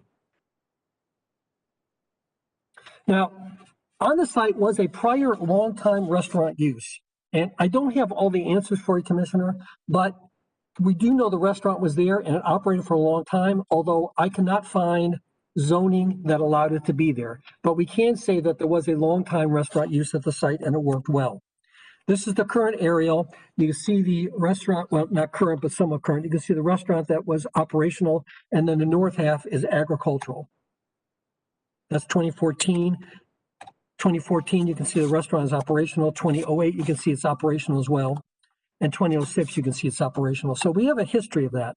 But the characterization of the vicinity, again, the zoning staff recommendation, the size and depth of the subject parcel in relation to other adjacent non-residential uses would create a zoning pattern that is not consistent with the existing zoning and development. But the fact is that there's intensive zoning on both sides of the property and at the intersection and across the street is mining. Planning staff recommendation, again, the majority of the properties immediately adjacent to the subject property are single family, agriculture, and vacant. That again, it is just not correct. In any case, it would facilitate further encroachment into the predominantly low density agriculture residential adjacent to subject property. Again, it's just incorrect. It's a wrong characterization, and that's just factual looking at the zoning maps. Again, CG on one side, the PD is very intensive on the other side. Phosphate mining across the street. There is a locational waiver. We do find that we feel that we're compatible with the vicinity uses and zoning, compatible due to the restriction of use due to the topo conditions or geographical, really topographical conditions on the north. It's located on a major arterial and truck route, and it does have the tested time as commercially operated. So in summary, we are very close to the locational waiver requirement, surrounded by intensive zoning and uses, located on major thoroughfare, and history of commercial uses have worked fine. We'd like to ask for your help with this site. It's very viable, and we hope to have your support. Thank you. Thank you, sir. We have no party of record for proponent or opponent testimony. Planning Commission staff. Thank you. Melissa Lionheart, Planning Commission staff. The subject property is located within the Residential 1 future land use category. The site is in the rural area and is not located within the limits of a community plan. The applicant is requesting commercial general uses. The majority of the properties immediately adjacent to the subject property are single family, agricultural, and vacant. According to future land use policy 16.10, compatibility is defined as the characteristics of different uses or activities or design which allow them to be located near or adjacent to each other in harmony. Compatibility does not mean the same as, rather it refers to the sensitivity of development proposals in maintaining the character of the development. The property does not meet commercial locational criteria, as is not located within the 660 required feet of a qualifying intersection. A waiver has been submitted for staff review, and according to the waiver, the proposed site is located very close to the intersection of State Road 39 and State Road 60. And the site fronts on State Road 60. The waiver further states that both are major roadways and designated truck routes as determined by Hillsborough County. Based upon compatibility concerns with the proposed use, Planning Commission staff recommends the Board of County Commissioners not support the waiver to locational criteria. The proposed CG uses would be out of character for this area and would further facilitate encroachment into the predominantly low-density agricultural and residential adjacent to the subject property. Allowing for CG uses would facilitate development that undermines the intent of the rural area. The rural area is intended for low intensity agricultural uses and large lot, low density rural residential uses, no higher than 1 dwelling unit per 5 acres, which can exist without the threat of urban or suburban encroachment. Commercial general zoning and uses would result in urban or suburban encroachment in this location. The rezoning would not be complementary to the surrounding area or provide for a gradual transition to nearby uses. The proposal undermines the intent of the future land use compatibility policies and Objective 16. Based upon those considerations, Planning Commission staff finds the proposed application inconsistent with the future of Hillsborough Comprehensive Plan for unincorporated Hillsborough County. Thank you. Thank you. Zoning Hearing Master. The zoning hearing master considered the applicant's request to rezone the subject property of approximately 5.5 acres from agricultural single-family 1, AS1, to commercial general. As explained by Ms. Leinhard, a commercial location criteria waiver request has been submitted for review. However, as you heard, Planning Commission staff does not support a waiver of the commercial locational criteria at this location. The zoning hearing master found that the majority of the properties immediately adjacent to the subject property are single family and vacant. The zoning hearing master stated that according to Policy 16.10 of the future land use element, compatibility is defined as the characteristics of different uses or activities or design which allow them to be located near or adjacent to each other in harmony. While compatibility does not mean the same as, it refers to the sensitivity of development proposals in maintaining the character of existing development. The zoning hearing master found that the proposed commercial general uses would be out of character for this area and would facilitate further encroachment into the predominantly low-density agricultural residential adjacent to the subject property. Allowing for commercial general uses would facilitate development that undermines the intent of the rural area. The zoning hearing master found that overall, the proposed rezoning would allow for development that is not consistent with the goals, objectives, and policies of the future land use element of the comprehensive plan. And the zoning hearing master concluded that the rezoning request is incompatible with the existing low density and agricultural development pattern in the area. And for these reasons, the zoning hearing master recommended denial of the request. Thank you. Commissioner White, you're recognized. Thank you.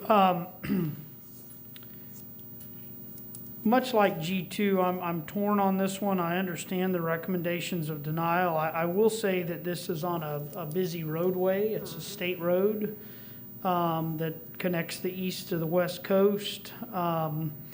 There is already a building on the site which to me almost clearly, certainly has been used for some type of commercial use before.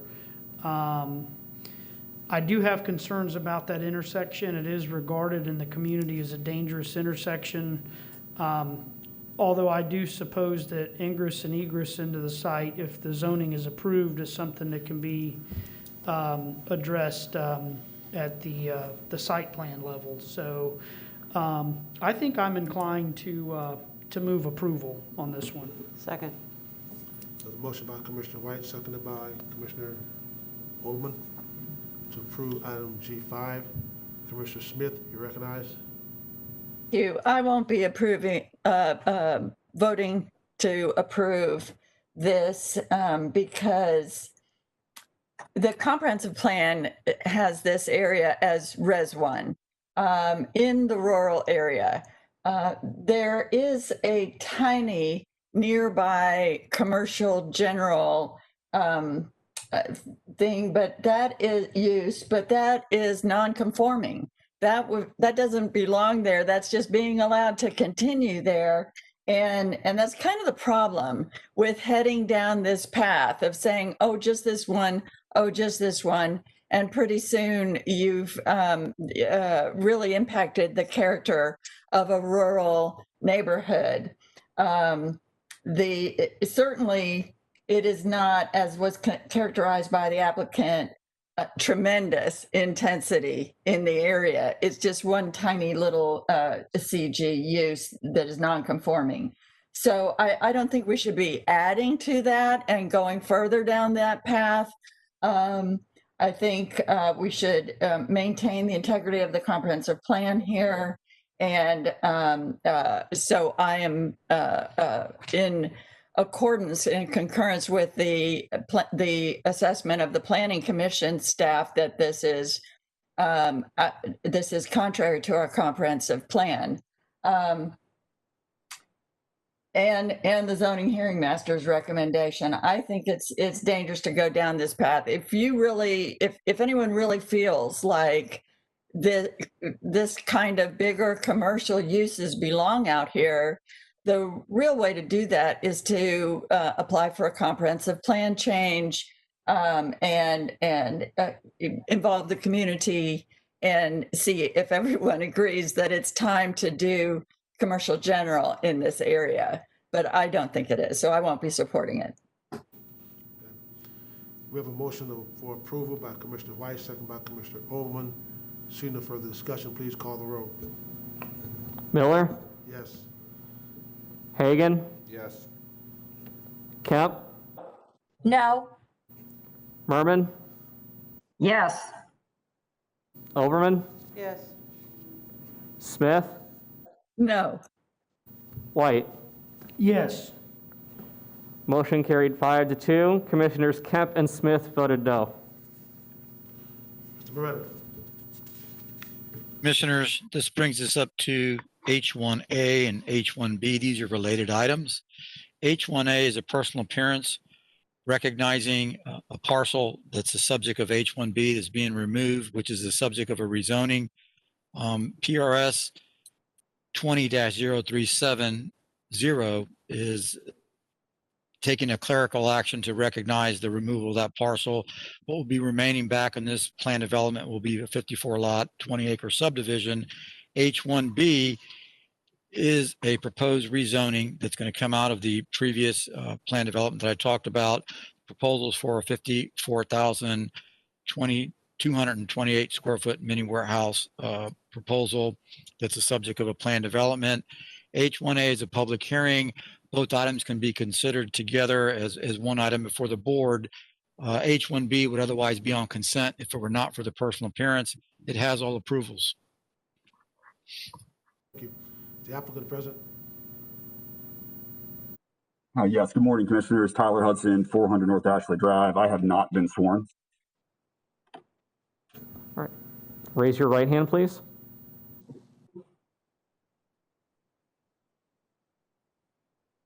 Truth and nothing but the truth. I do. Good morning, Commissioners. I do not have too much more to add other than Joe's really kind of crisp summary of this. These are two items that are traveling together. The first, unfortunately, the overhead projector does not work, and it probably is not going to be very helpful for me to shove a piece of paper in the webcam here, but what we're trying to do is just detach from a 1981 PD, a single, somewhat kind of tomahawk steak shaped piece of land, get it out of that PD and put it into the PD that is the subject of H1B, which, as Joe noted, was recommended for approval by the ZHM, by your staff. It's consistent with the comprehensive plan. It is inside the urban service area. And we respectfully ask for your support. I'm available to answer any questions. We do have our David Bell, our project civil engineer here, as well as Michael Yates, our traffic engineer, as well as the applicant, Stan Bonilla with Safeguard. So I'm happy to answer any questions, but we believe that this is fairly straightforward, has all recommendations for approval, and appreciate your time. Thank you, sir. This is a public hearing. Is there anyone wishing to speak as a proponent? Anyone wishing to speak as an opponent? Seeing no testimony, applicant waives his time for rebuttal. What's your pleasure? Any time today. Move approval. Move approval. Move approval. Mr. Oldham, second by Commissioner White to move H1A and H1B. Please call the roll. Miller, Yes. Hagan, Kemp, Yes. Merman, Yes. Overman, Yes. Smith, Yes. White. Yes. Motion carried 7-0. Loretta. Just to item H2A and H2B. Commissioners, H2A is a comprehensive plan map change. It compromises a 7-acre site. The Planning Commission will present that item. And then following that, H2B is a complementary rezoning property for the same geography. I'll turn it over to the Planning Commission for H2A. Thank you, Joe. Tony Garcia, Planning Commission staff. You will be hearing from Ms. Krista Kelly on the first of two plan amendments this morning, HC CPA 20-01. Ms. Kelly, thank you. Is it 01 or 02?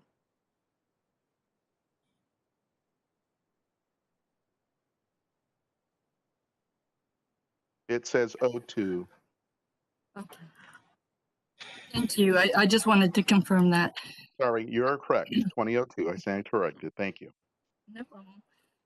Hi, Krista Kelly, Planning Commission staff. Can you see the screen? Can everybody see the screen?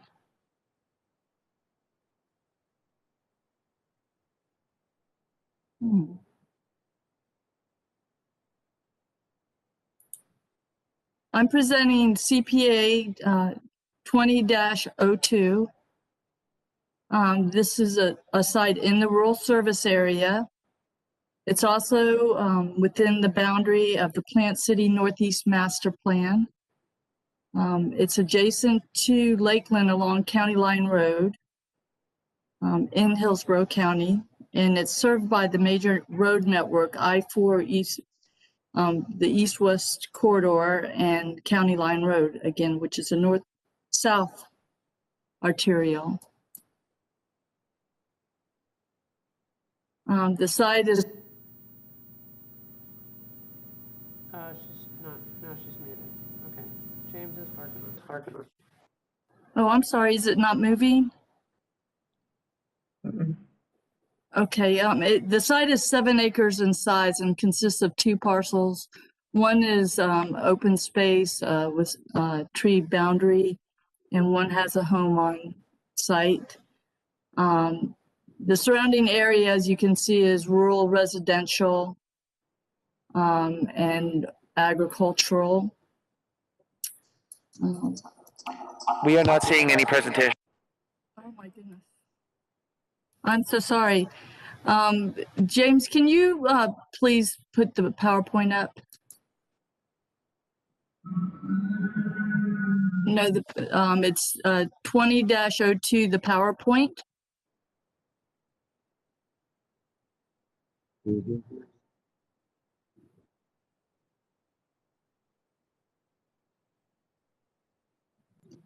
Okay, let's try this. Stand by, it's coming up now. Okay.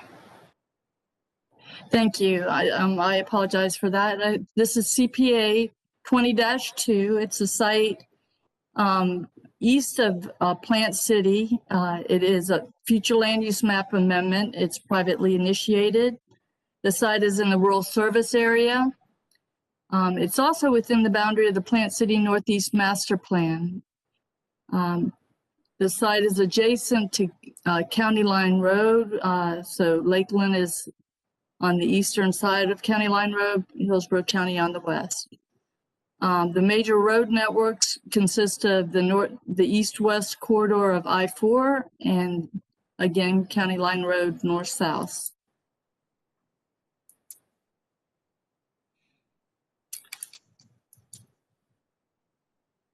This is an aerial of the site.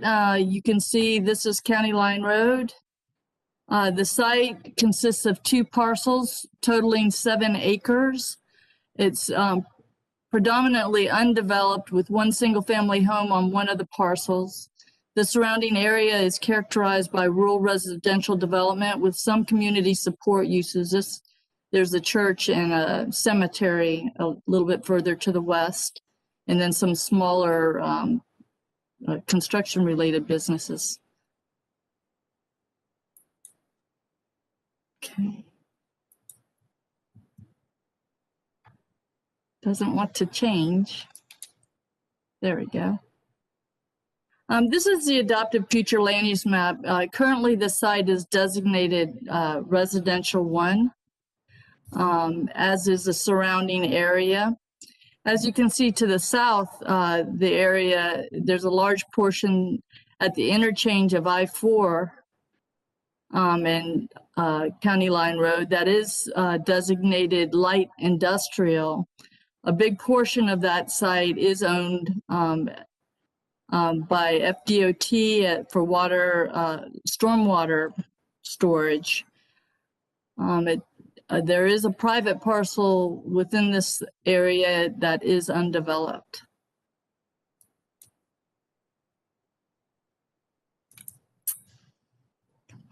Christo, if you want the next slide, just say next slide. Next slide. To give some context to this site, it's adjacent to 2 jurisdictions, Plant City and the city of Lakeland. Again, Plant City has a northeast master plan in which it envisions industrial uses in this area, including the subject site. However, it's not, no water and sewers extended to this site, and there are no plans to annex at this time. The city of Lakeland does have an developed industrial area. It's designated an industrial activities center. Again, it's in Polk County. Hillsborough County, again, the site's in the rural area. Some of the issues with this site are compatibility. While it's adjacent to some intense uses in another county, within Hillsborough County, it's predominantly rural residential.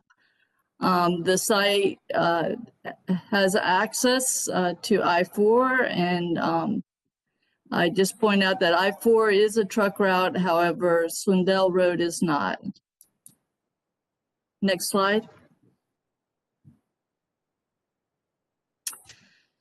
This is the proposed future land use map showing the site light industrial, which is what the applicant is requesting. Again, you do see light industrial to the south of the site on the north side of I-4. And this dotted line delineates Plant City's city boundary. There's commercial designated areas, which include multi-use gas station, convenience store, hotel, and then some more industrial within Plant City. Next slide, please. Okay. The impact of this change would essentially eliminate residential development of the site. Currently, 7 dwelling units could potentially be developed. Light industrial does not allow that. And currently, the site allows up to 110 square feet of non-residential use, or 0.25 FAR, whichever is less, which would be 76,230 square feet based on the FAR. The change would allow a 0.75 FAR, which is approximately 228,000 square feet of non-residential use. Next slide, please. This site was reviewed for consistency with the comprehensive plan and found consistent with the interstate-related strategy of the comprehensive plan and those supporting policies in the future land use element, Objective 24, policies 24.1, 24.2, and 24.3. These are in your packet.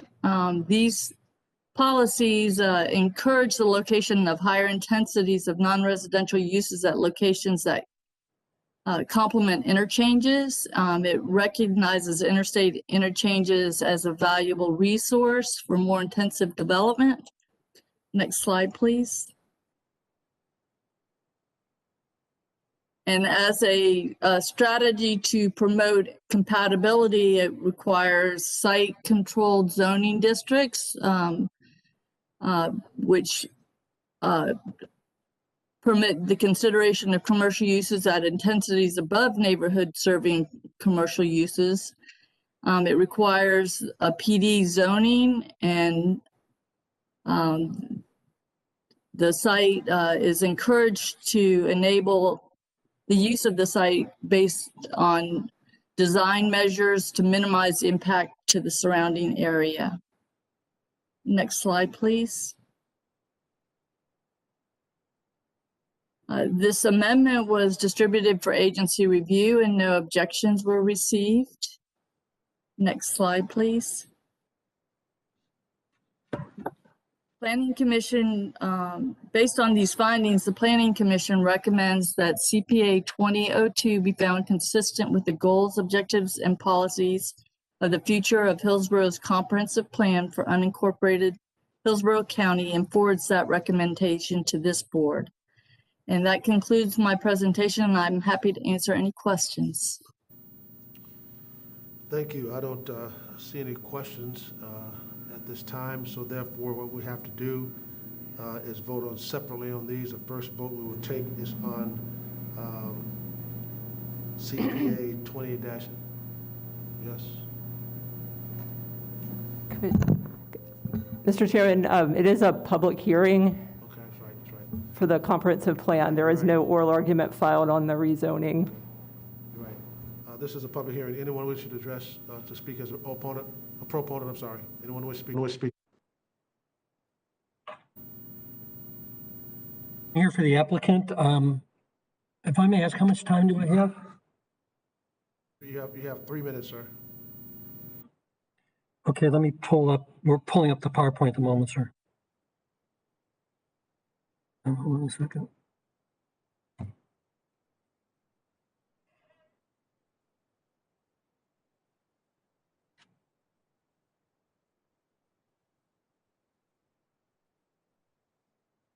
Thank you.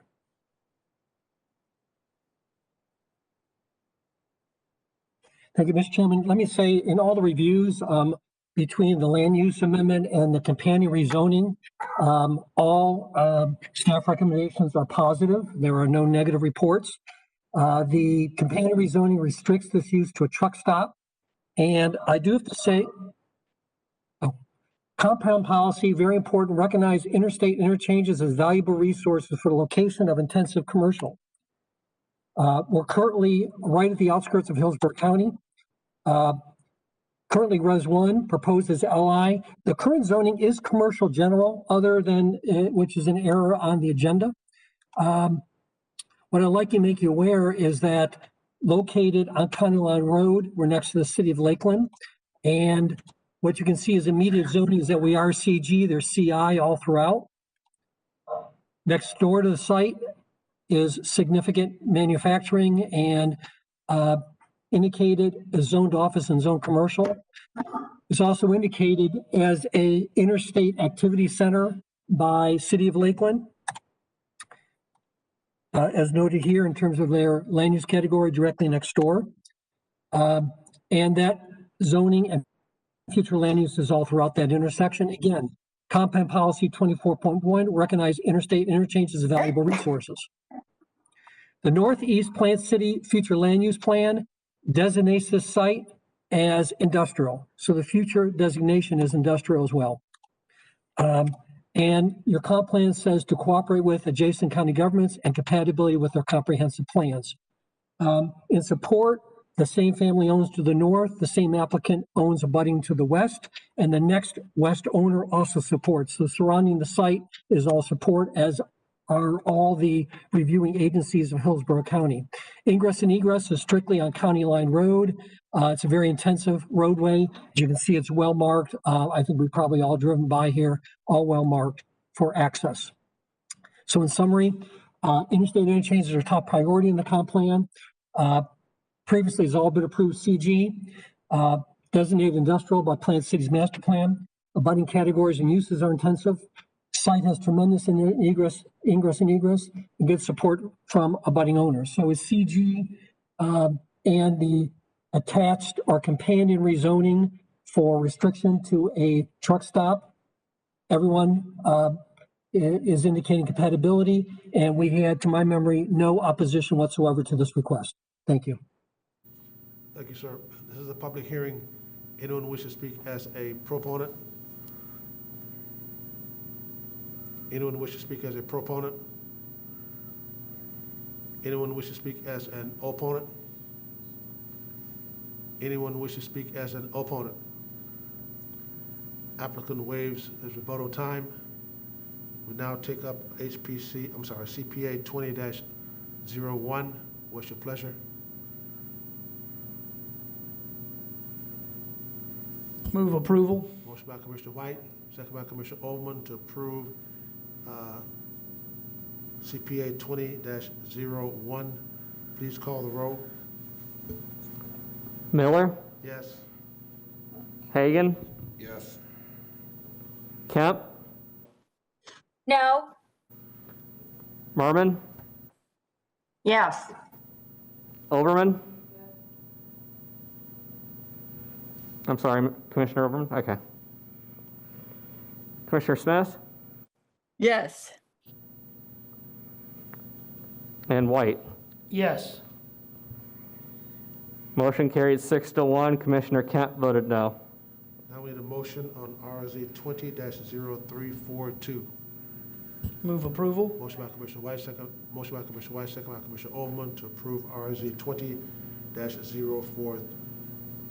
Commissioner Smith, you recognize. A question. I don't mind I don't think it's incompatible to have a truck stop out there, but how are you going to have water and sewer? I see that the water resources comments simply say it's located outside the urban service area, and therefore water and or wastewater service will not be available to serve the subject property. I guess that's a question for the applicant. How do you plan to provide water and sewer? Will you be on well and septic for a truck stop? Well, Commissioner, I'm a zoning guy, but there is water sewer in the general vicinity that they're going to have to connect to, or other means. Mr. Garcia, did you have your hand up like you had the answer? No, ma'am. Actually, I wanted to bring attention. I think you voted on the wrong amendment. All right. Well, while we're here, while I have the floor, can somebody answer whether or not this truck stop would be on well and septic, or how they're planning to connect to water and sewer? This is Adam Gormley. I can't speak to what they're planning, but they are in the rural service area and accordingly would not be able to extend water or utility lines. So absent some documented health concern, they would need to be served by well and septic. And Mr. Gormley, that didn't raise any red flags for staff to permit a truck stop on well and septic? It is in the rural service area. That type of service is what the comp plan requires, and they would need to permit that appropriately through the septic, particularly through the Department of Health. Thank you. Cool, Ms. Lugard. The amendment that we're voting on is CPA 20-02, and I apologize, in the script that I gave you, Mr. Chair, I had a typo that was 2001, and in fact, it's 2002. So Okay, so what are we voting on now? the motion on the floor is on CPA 20-02 this time. Okay, so we have a motion by Commissioner White, second by Commissioner Overman to approve 20-02. Is there any, Commissioner Smith, your hand's still up. You have another question? Okay. Seeing no further questions, please call the roll. Miller, Yes. Hagan, Kemp, Yes. Merman, Yes. Overman, Smith, Yes. White. Yes. Motion carried 7-0. We now move to H1A and H3A and H3B. Planning Commission staff. Mr. Kelly?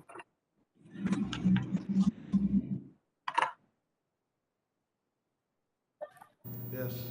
We do need the vote on H2B to be separate. That resolution, the rezoning will be done by resolution. So moved. Not on here. Okay, we have a motion to vote on what now? What are we voting on, Ms. Lugman? H2B, rezoning 20-0342. It requires a separate vote.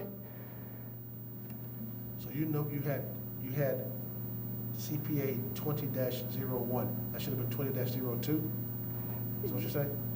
Yes, and the board has already voted to approve that, but the rezoning that's related, item H2B, does require a separate vote. Mr. Chairman, if I may? Okay. Procedurally, we got to go all the way back now and vote on 20-02, because what we made a motion on was 20-01. You just said to me that we need to vote on 20-02. So everything has been out of order. So now we need to go back and make up and have a motion to reconsider 20-01, which was wrong, and vote on 20-02. You follow me? Okay. So, Mr. Chairman, I move to reconsider the vote on 20, it was stated as 20-01. It's actually item H2A. I move to reconsider that vote. there's a motion by Commissioner White, second by Commissioner Overman to reconsider the vote that was taken on a mistakenly scrivener's error on the script. Please call the roll. Miller, Yes. Hagan, Yes. Kemp, Yes. Merman, Yes. Overman, Smith, Yes. White. Yes. Motion carried 7-0. Thank you. And Mr. Chairman, I move approval of item H2A. Thank you. Is there a second? Second by Commissioner Overman. H2B. We're now voting on H2A. B. H2B. We've got to take care of H2A first, Not procedurally. taking H2A. Okay. Sorry. I'll second. Okay, hold on, folks. Everything that's screwed Sorry. away was numbered wrong. We're taking up H2A, which is CPA Sorry. 20-02, Okay. okay? Thank you. That's where we are. Please call the roll. Miller, Yes. Hagan, Yes. Kemp, Yes. Merman, Yes. Overman. I'm sorry, Commissioner Overman? Yes. Okay. Yes. Commissioner Smith, Yes. Commissioner White. Yes. Motion carried 7-0. Now we're going to take up RZ 20-0342. Move approval. Motion by Commissioner White, second by Commissioner Overman. See no further discussion. Please call the roll. Miller, Yes. Hagan, Yes. Kemp, Yes. Merman, Yes. Overman, Yes. Smith, Yes. White. Yes. Motion carried 7-0. After I'm gone and someone brings it up, get your constitutional lawyer to figure it out. I'll be gone, I'm sorry. Okay, now we're back, now we're on H3A, Planning Commission staff. Sir, this is Hillsborough County CPA 20-01. Ms. Krista Kelly will make the presentation. Thank you. Thank you. James, can you please pull that PowerPoint 20-01?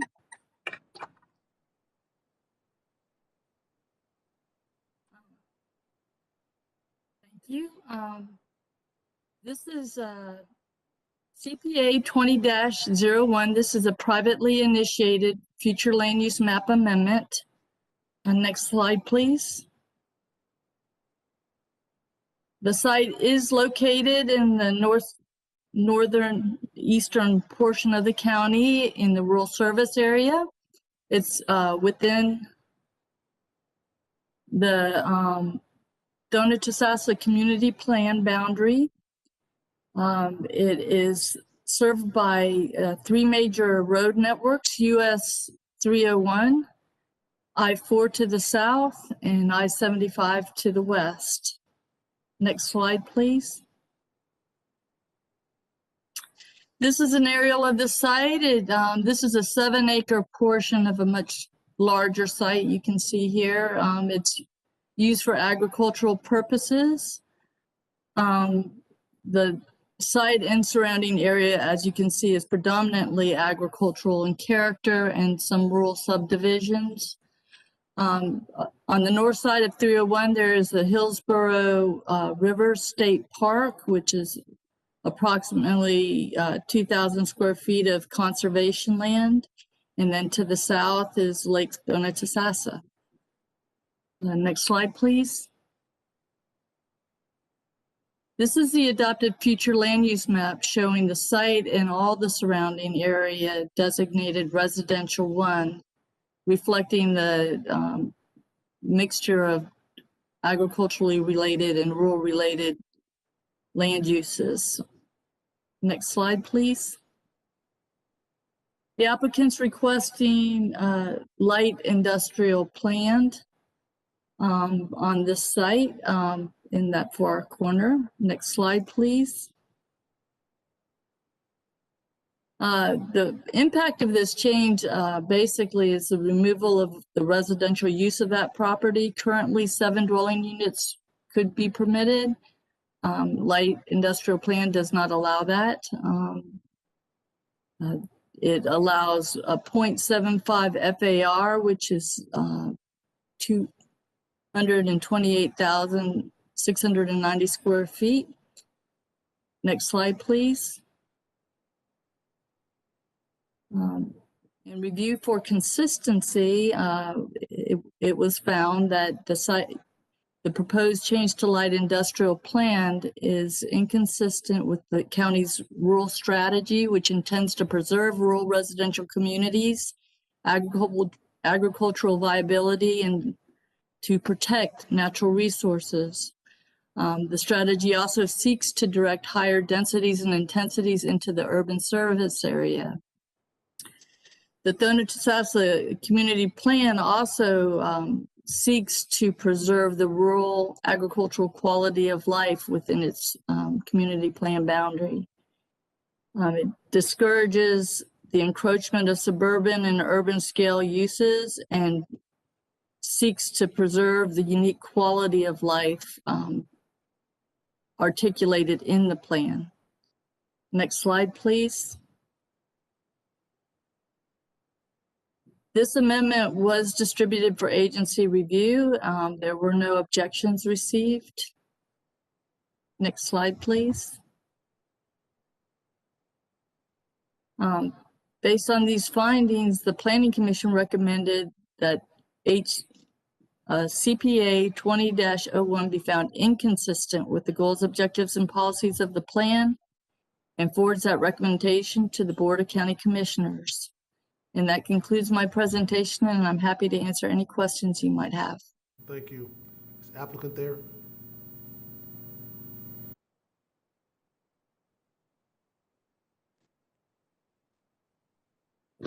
Yes, he's coming. PowerPoint again.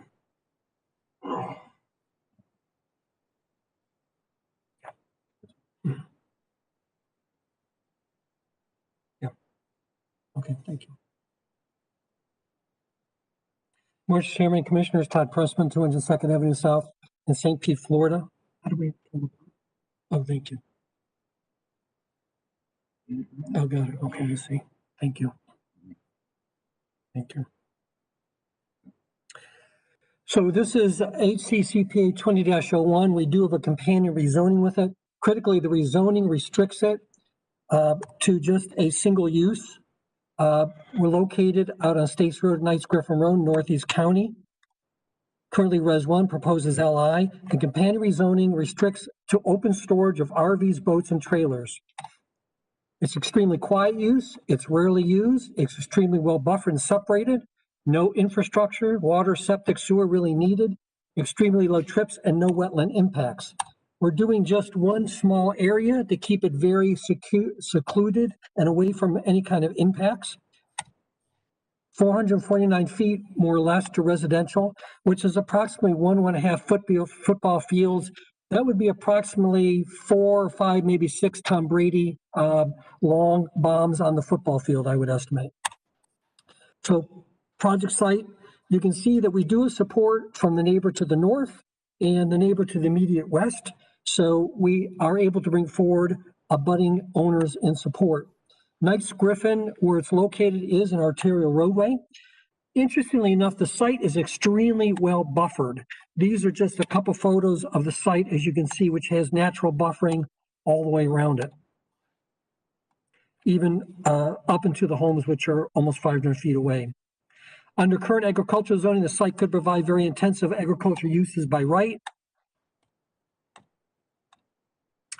There is somewhat nearby intensive zoning over on Fort King Highway. CI and LI are located, which is located at the red arrow. So again, it is an extremely quiet use. You're not going to, if the site were developed as residential, it would be residential. There's basically no buffering between the two. This is an extremely quiet use. There's no parties, no agriculture equipment, no loud activity. Again, it's rarely used, extremely well buffered and separated. As I said, no infrastructure, low trips, and low or no wetland impacts. So we are guaranteeing the use as a restricted RV, boat, and trailers storage. Storage, as I'm indicating, is a great neighbor, built-in tremendous buffering, good support from close by neighbors, located on Arterial Highway. We're happy to answer any questions you might have. Thank you, sir. This is a public hearing. Is anyone wishing to speak as a proponent? Anyone wishing to speak as a proponent? Anyone wishing to speak as an...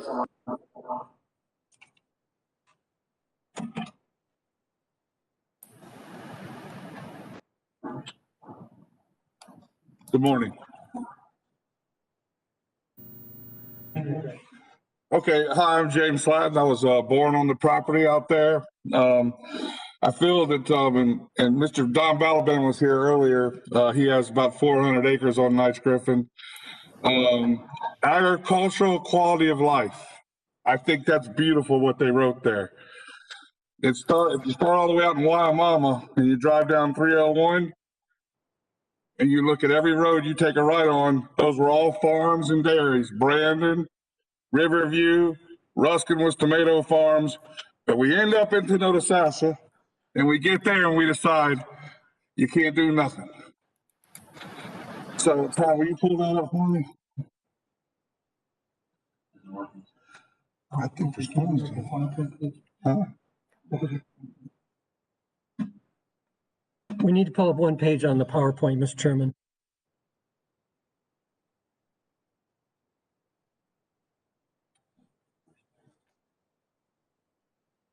Okay, let's go from here.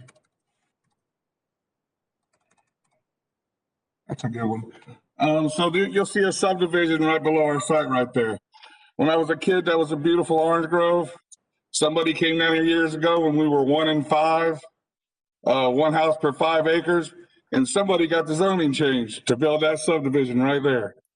And so there went a beautiful orange grove.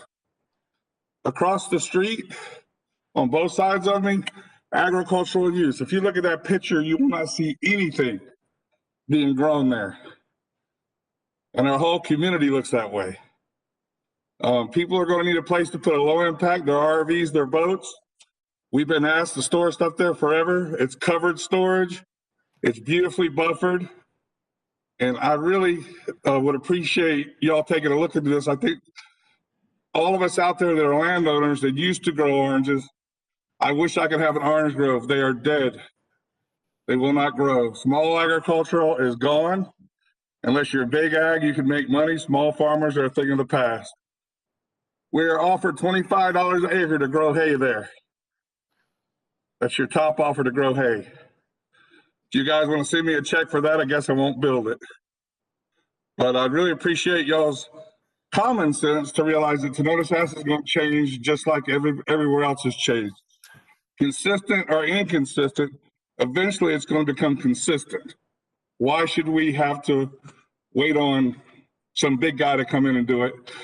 We've got a discount a dollar store.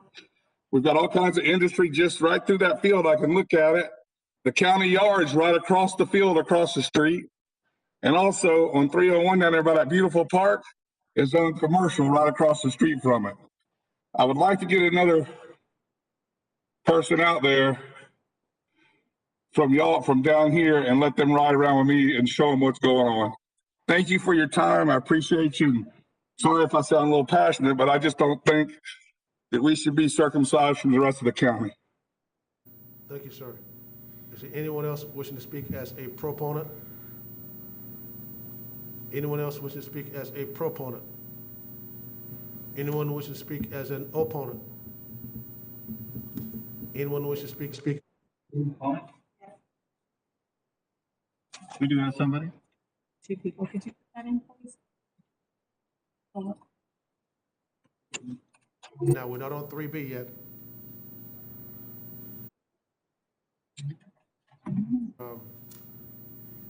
Pressman, you waive your rebuttal time. What did you say? 3B. No, that's, hold on. We now move to 3B. I need a motion to open for oral argument. Motion by Commissioner Overman. Second. Second by Commissioner White. Please call the roll. There are proponents for the comp plan amendment. They're speaking, they're downloading a PowerPoint presentation. Sorry for the delay. This one? Pardon me? Open up the PDF. There are proponents for the comp plan amendment. They're downloading a PowerPoint presentation. That was the delay. We're opponents. I don't know what they're saying. Want to speak? They have a PowerPoint presentation. Excuse me, there are opponents to the comprehensive plan amendment. They're downloading a PowerPoint presently. That was their delay in responding. On 3A? On 3A, yes, sir. Okay, I'm sorry. Thanks.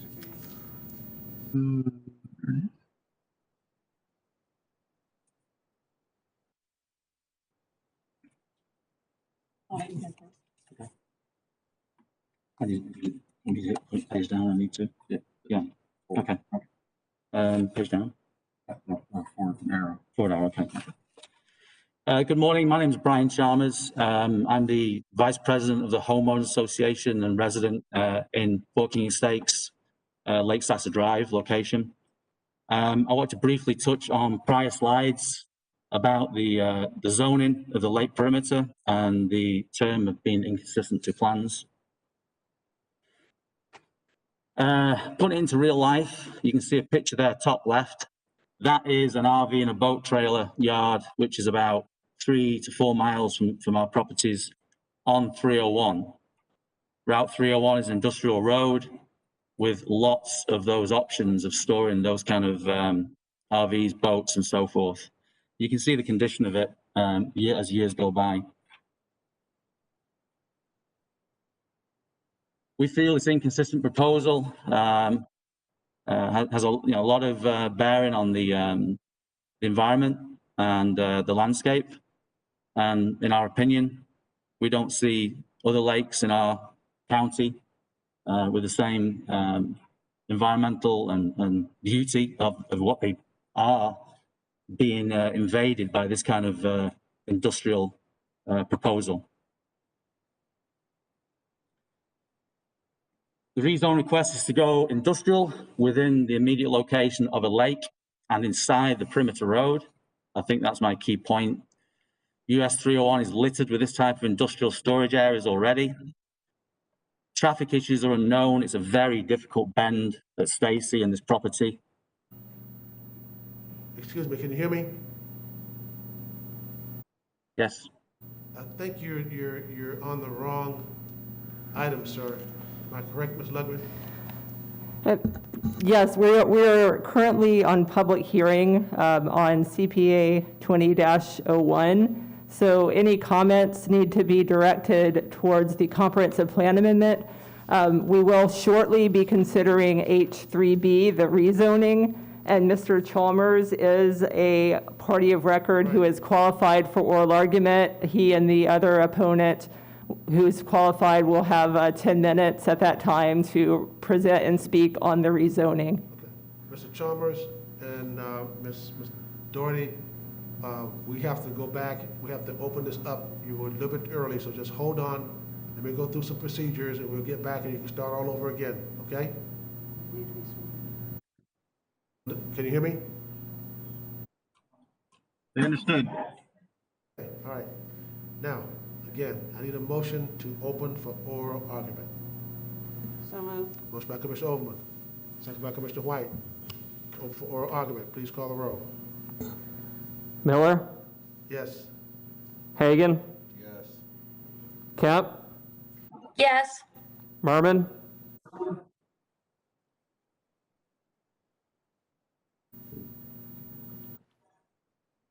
Yes. Smith, Yes. White. Yes. Motion carried 7-0. Ms. Lugman, you want to address the additional evidence? Yes, Mr. Chairman, there was a request for additional evidence filed by Ms. Doherty. I have reviewed that request and found that it is not qualified to be approved. I advised Ms. Doherty of that. So I would request that the board take a motion and vote to deny that request for additional evidence. Is there a motion? Is there a motion? So moved. Motion by Commissioner Hagan. Is there a second? Second. By Commissioner White. Seeing no further discussion, please call the roll. We have this procedure for applying for citizens to apply for presenting additional evidence. Ms. Lundgren, can you explain, do we ever allow that? Have we ever, has this county ever allowed that? Commissioners, not in my tenure. It is kind of a safety valve in the code, but it has a high standard for approval. It must be determined that there was no opportunity for the requestor to place that evidence into the record during the zoning hearing master process.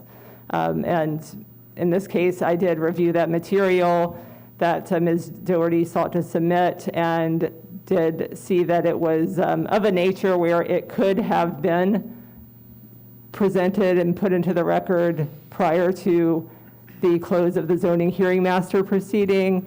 And I did explain that to Ms. Doherty during a phone call with her. Thank you. I just want to point out to the commissioners that we had this process that is very frustrating for the citizens. It seems like it's something you can do, and it turns out it's something you can never do. So that's one of the things, I think, one of the components of this very complex zoning process that has been warped over time to interfere with citizen participation that I think deserves a look later on. Thank you. Okay, we have a motion on the floor. Please call the roll. Miller, Yes. Hagan, Yes. Kemp, Yes. Merman, Yes. Overman, Yes. Smith, Yes. White. Yes. Motion carried 7-0. Okay, Development Services staff.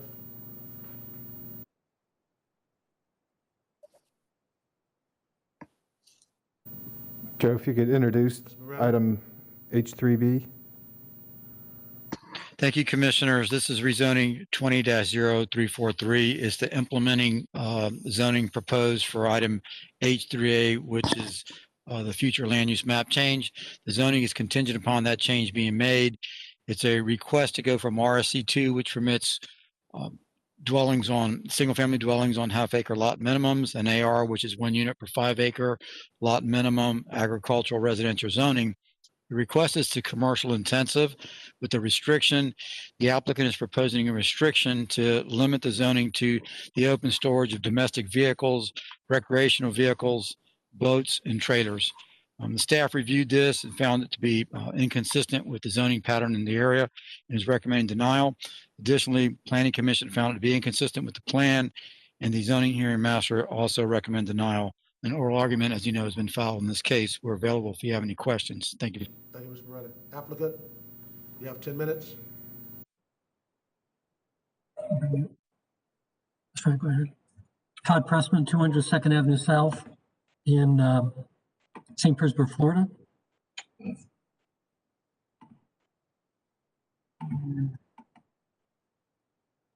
Be slide. Let's see. Yep.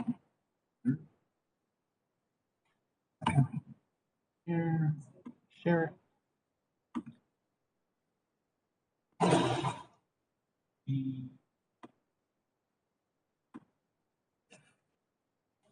Mr. Chairman and Commissioners, the issues are the same. I'm just going to highlight a few because I walked you through a presentation already. Critically, what you've heard is that we purposely filed these together so we had a restriction on the future land use amendment for open storage of RVs, boats, and trailers. Now, open storage means it doesn't necessarily require a structure for them to be in. However, it does require fencing and screening. That may have been something some folks in the area are not familiar with. On top of that, as I pointed out to you, there's a significant, very high and virtually opaque screening that covers the entire area. But the use, again, is very quiet, no infrastructure, low trips. And as you can see, the area is very far distant from a lake.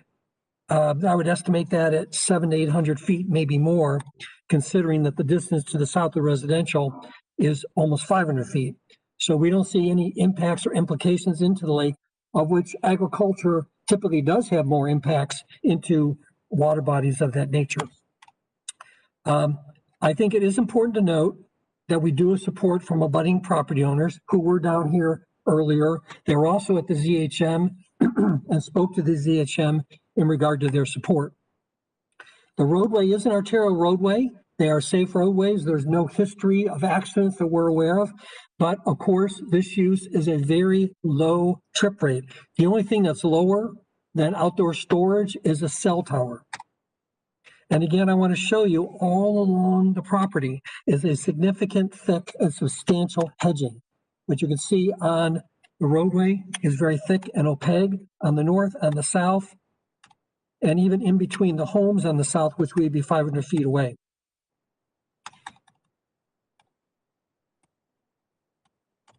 So I won't belay the point. I think the use is very well presented. We believe with the restrictions and the zoning land use together, this is a use that is compatible. It's a use that people do need. It will not have strong impacts, and we appreciate your attention and consideration. Thank you. Okay, thank you. We have two persons of party of record. to speak in opposition. The first one is Mr. Chalmers. There's a total of 10 minutes for this, for both of you. Mr. Chalmers will be first, and then Ms. Janet Doherty will follow. Mr. Chalmers. Thank you. How'd you go back, Jim? That's fine, yeah. Yeah, I'm good, yeah. Okay, again, my name is Brian Chalmers, Vice President of the Homeowners Association for Lake Sassa Development, Fort King Estates. The inconsistent proposal is shown on my screen. You can see what a trailer park looks like when the years pass by, regardless of the references to Tom Brady's arm throw. You can see on the bottom right the lake and the true proximity to that lake. A very important point.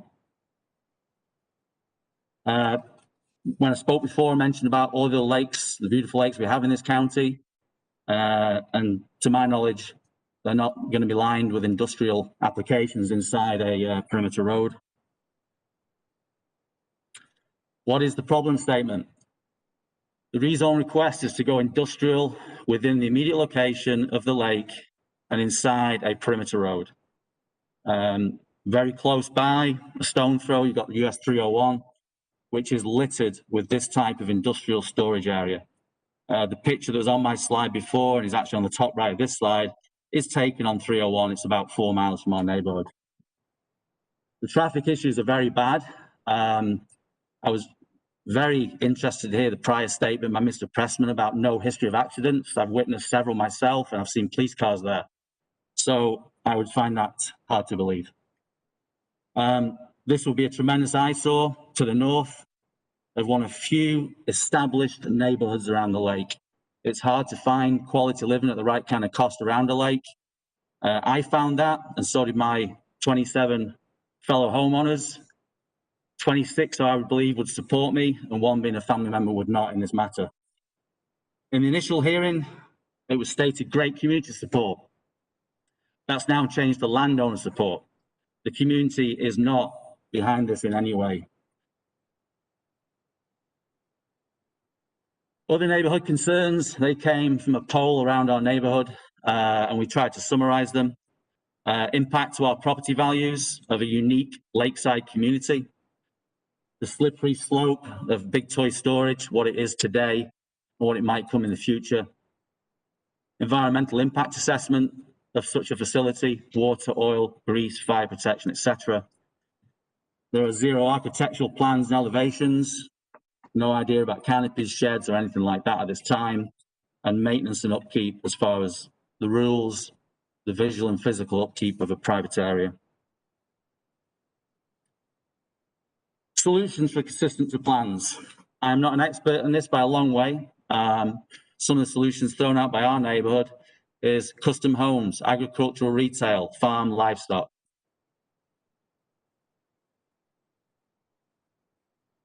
To finish on the inconsistent proposal, it was inconsistent at the first session I attended. It was again denied at the second, and it remains in a denied situation. It's a very poor choice for lakeside rezoning proposal, given the current goals, culture, and environment of the lake area. There has to be much more suitable solutions available. I will reiterate, it's a terrible traffic area. I've heard comments about the fence line and trees. The majority of those trees on one side would have to come down for traffic to go in and out and have safe visibility. Severe detrimental visual impact to adjacent communities. Thank you for your time. Ms. Doherty?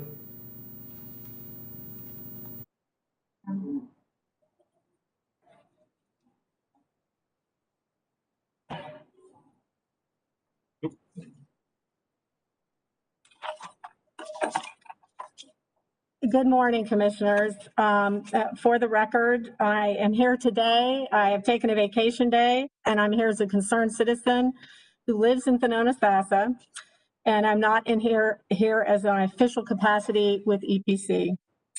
My name is Janet Doherty. My address is 12722 Flint Lake Drive, Sassa.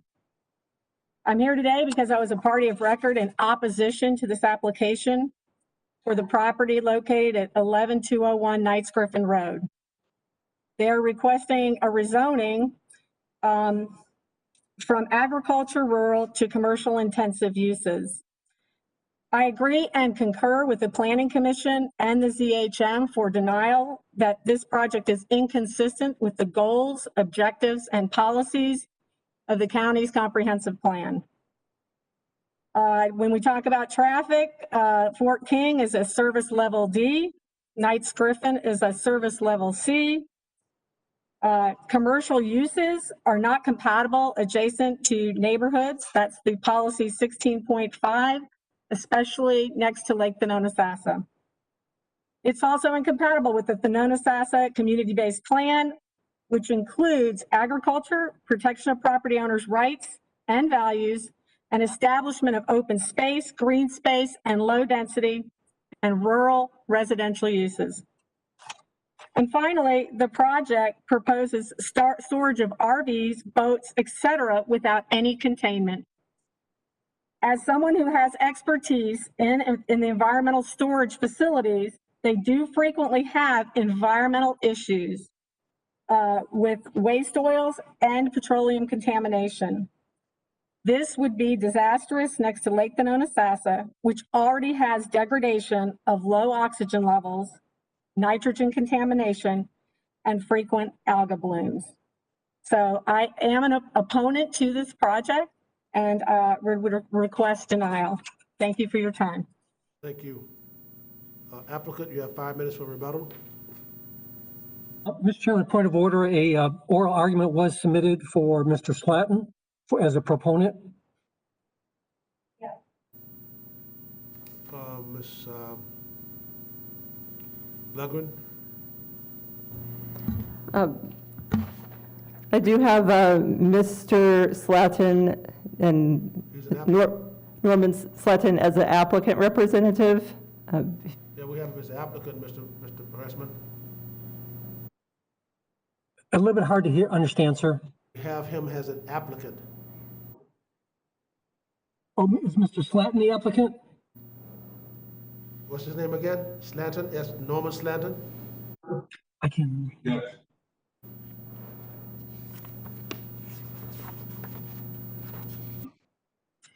Yes, I would just like to kind of let y'all know that we asked the neighborhood to come over to discuss the plan with them. They denied that. They didn't want to come talk about it. But with the infrastructure we put in around the outside of that, there's $75,000 worth of plants that we let mature before we ever did that. So I would just like that to go into some of the planning. They can't see it from their house. As a matter of fact, their community can't even see the lake from their house. They do have a little space on the lake. I've never seen anybody on the dock. But going back to the situation, we asked them to come over so we can explain. This is a covered facility where the outside perimeter will be covered. It's not open as in the picture that was shown on the screen earlier. And thank y'all for your consideration. Thank you for your time. We're trying to figure out something to do without building 144 houses out there and have 265 cars and keep it quiet. People use their motorhome 3 times a year. They use their boat 3 times a year. Those are national averages. I look for the quietest, most respectful thing to do for my neighbors, and they want to make me out to be some kind of criminal or something. I just got to do something with the land. We got to pay for it. Thank you for your time.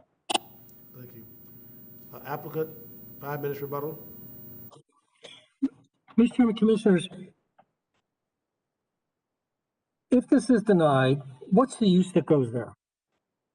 Well, certainly residential would be use that could go there. And what's the difference between this use proposed and residential? Tremendously more trips on the road. All the homes who enjoy the open area in the rear will be gone. They will have pools and second stories of windows peering down at them. 24-hour activity takes just one bad neighbor to ruin a neighborhood. Parties, noise, open areas in the back, virtually no buffering between the two. So as Mr. Slatton said, we looked at what we thought was a use that was compatible, left a tremendous buffer providing tremendous screening for the use that no one sees operating, is quiet, makes no noise, makes no trips, and has virtually no infrastructure. That's a great neighbor. So taking a brush of this at the surface may seem to be a use that's not compatible, but when you think about this property and its adjacent residential, what would be best? We do firmly believe this would be a great neighbor. We appreciate your consideration, and we put that in stone to the zoning. Thank you. Thank you. Planning Commission staff? I'm sorry, before they do that, the last gentleman that spoke before, Todd Pressman, to identify himself. I'm sorry, say that again, sir?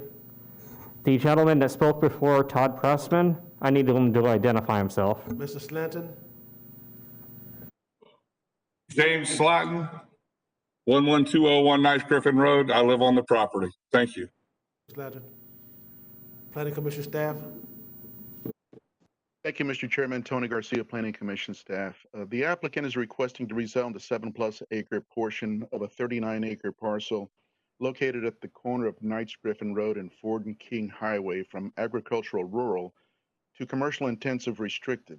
The intent is to allow for the open storage of boats, RVs, automobiles, and trailers. The applicant has submitted a comprehensive plan amendment request that is running concurrent with this rezoning request.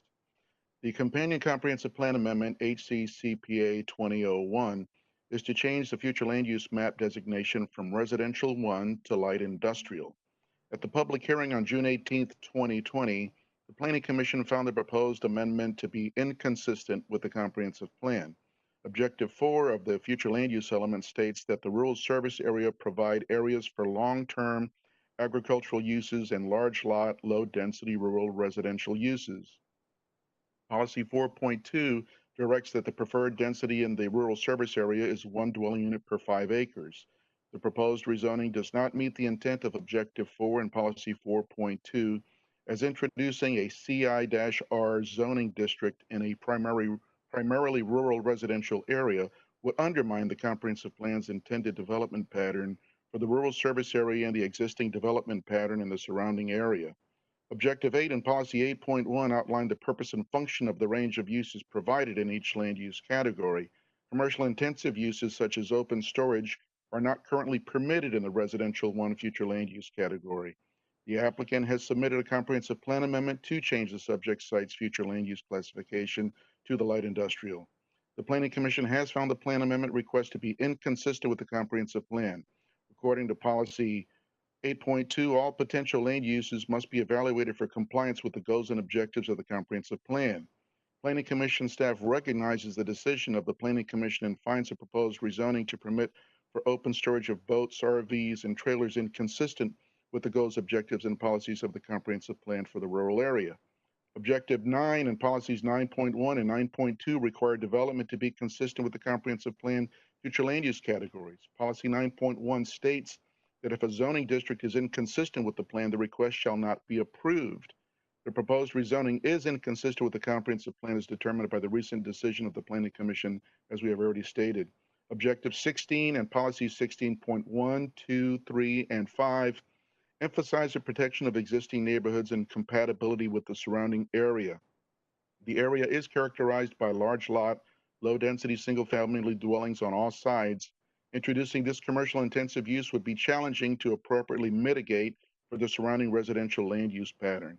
Policy 16.10 requires that development be compatible with the surrounding area. It states that compatibility does not mean the same as.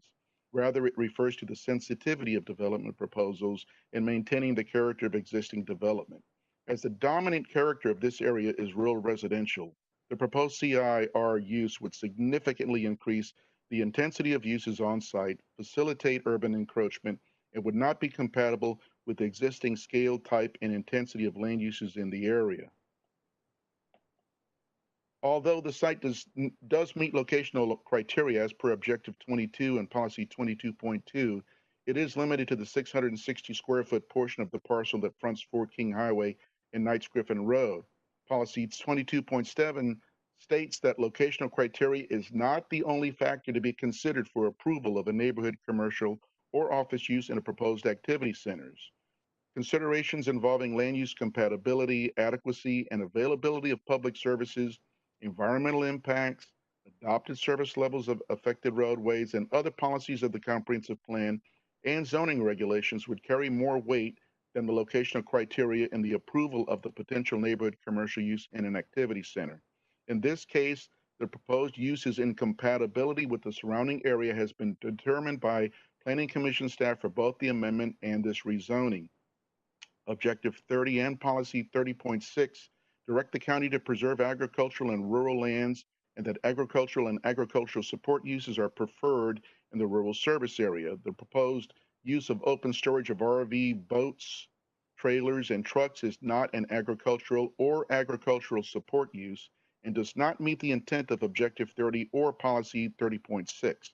The community design component in the future land use element also contains policy direction regarding the preservation of agricultural uses and rural residential development. Goal 7, Objective 7.1 and Policy 7-1.1 is what it refers to in the community design component. The proposed rezoning does not preserve the existing agricultural uses, natural areas, or open space in the subject site, which is in the rural area. A CI zoning would not meet the intent of preserving agricultural uses in the rural area, and therefore the proposal does not meet the intent of the rural area policies in the community design component, especially with regards to the preservation of rural residential character. The request is also not consistent with the Bonota-Sassa Community Plan, which has goals and strategies for the specific preservation of rural agricultural open space and low-density residential uses. Changing the subject site's current land use would undermine the direction of the Bonota-Sassa Community Plan and the existing development pattern of the surrounding community. Overall, the proposed rezoning would allow for development that is inconsistent with the goals, objectives, and policies of the future of Hillsborough Comprehensive Plan for unincorporated Hillsborough County and is not compatible with the existing and planned development patterns found in the surrounding area. Based upon these considerations, the Planning Commission staff finds the proposed request inconsistent with the future of Hillsborough Comprehensive Plan for unincorporated Hillsborough County. Thank you, Mr. Chairman. Thank you, sir. Zoning hearing master? The zoning hearing master considered the applicant's request for rezoning to the CIR zoning district. The property is approximately 7.7 acres, of an overall 39-acre tract. The property is currently zoned AR and designated Residential 1 by the comprehensive plan. The purpose of the rezoning is to permit the open storage of domestic vehicles, recreational vehicles, boats, and trailers. As you've heard, the applicant has filed a companion future land use amendment to change the land use category for the property from Residential 1 to light industrial. The Planning Commission found on June 18th, 2020, that the request is inconsistent with the comprehensive plan. As you've heard, Planning Commission does not support the request as they have found the land use amendment inconsistent with the comprehensive plan and determined that the storage of RVs, boats, and trailers is not an agricultural use and is therefore inconsistent with the policies of the rural service area and existing agricultural and residential development. The applicant's presentation included the reading of a letter in support from the property owner to the west of the subject property. Additionally, the adjacent property owner to the north testified in support. The property to the east and south of the 7-acre parcel is owned by the subject property owner as it is an overall 39-acre tract. Testimony in opposition was received at the hearing primarily from residents of the community to the south located along Lake Sassa Drive. This testimony focused on the incompatibility of the proposed commercial intensive use with the existing agricultural and residential development. Concerns were also raised regarding the environmental impacts of storing RVs and boats relative to the proximity of Lake Bonota-Sassa. Additionally, citizens testified regarding the unsafe nature of the curve located at Knights Griffin Road and Stacy Road. The zoning hearing master found that a review of the future land use map for the area shows a significant amount of residential and agricultural land use categories surrounding the property. The zoning hearing master found that there are no industrial land use categories in the area. The commercial land use is concentrated at the southwestern and southeastern quadrants of US 301 and County Road 579, a significant distance from the subject property. For these reasons, the zoning hearing master recommended denial of the requested rezoning. Okay, we're now going to take up 3A, which is CPA 20-01. Commissioner Smith, you recognize, address, you want to talk on that one? Yes. The comp plan amendment proposed is very inconsistent with our comprehensive plan, as well as the Thenotis Asset Community Plan. It's way out of line with the neighborhood. It's incompatible to change 7 acres here from Res 1 in the rural area to light industrial. I found the citizen opposition compelling, and for all their reasons, I won't be supporting the rezoning, but I'll move denial of the comp plan amendment now. Second. So that we're taking up the land use map change, Commissioner Smith. What was your motion on land use map change? Yes, I move denial of the comp plan amendment. Okay. Motion by Commissioner Smith, second by Commissioner Commissioner Kemp for denial. Seeing no further discussion on 3A, please call the roll. Miller, Yes. Hagan? Kemp, Yes. Merman? Commissioner Merman? No. I'm sorry, could you repeat that? No. Thank you. Commissioner Ilverman? Smith? Yes. White? Yes. Motion carried 6-1. Commissioner Merman voted no. Okay, we're now on H3B, which is Second to that motion? Commissioner Kemp. Commissioner Kemp, what? What about Commissioner Kemp? I didn't understand what you're saying. Clarification, sir, on who did the second to the motion. I heard two different names called. Motion at all.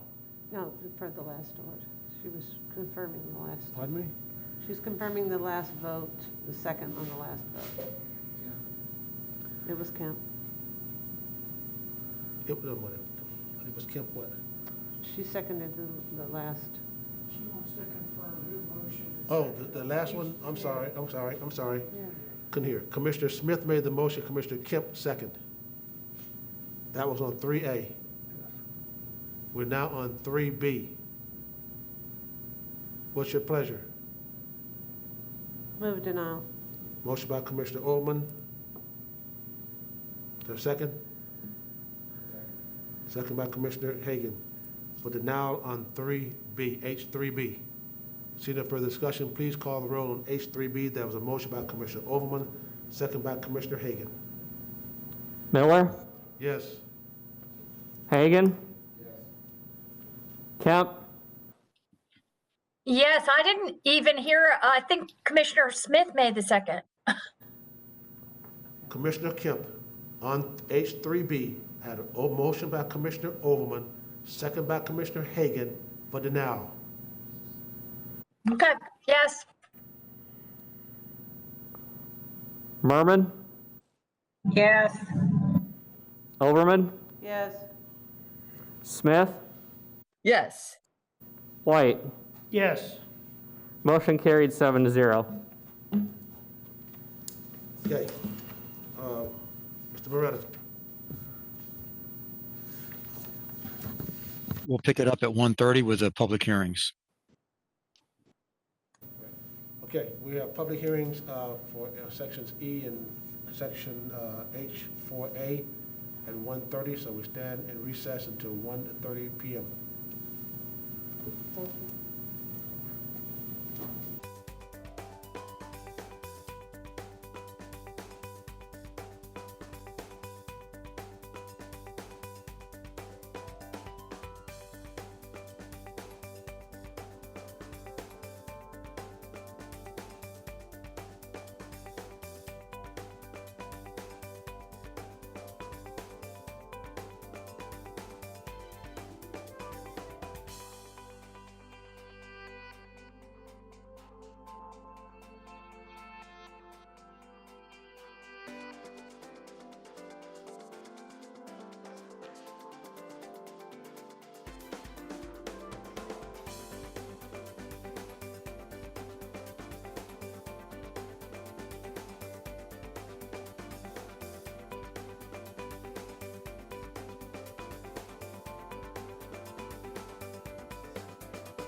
Flu vaccines are important now more than ever for your family and your community. Hillsborough County leaders, along with local health and safety experts, are urging residents to get their flu vaccines. A flu vaccine this season can help reduce the burden on healthcare systems that are responding to the COVID-19 pandemic and save medical resources for care of COVID-19 patients. Reducing illness and hospitalization from the flu helps keep everyone safer. To prevent the flu and help stop the spread of COVID-19, here are a few tips you should know. Get your flu shot. Practice proper hand washing by using soap and water and wash for at least 20 seconds. Use alcohol-based hand sanitizer if you cannot wash. Avoid touching your eyes, nose, and mouth. Cough and sneeze into a tissue and then throw it away. Clean high-touch surfaces frequently. Some examples include doorknobs, credit and debit cards, cell phones, keyboards and mouse devices, and toilet handles. Wear a face covering when around others or if social distancing isn't possible. Stay home if you're feeling sick. If you have any flu-like symptoms, avoid contact with the public. Avoid sharing personal items in spaces with those close to you, and seek medical care early if you're feeling sick. You can help save lives by reducing the spread of viruses. We encourage you to visit hcflgov.net/staysafe for up-to-date information.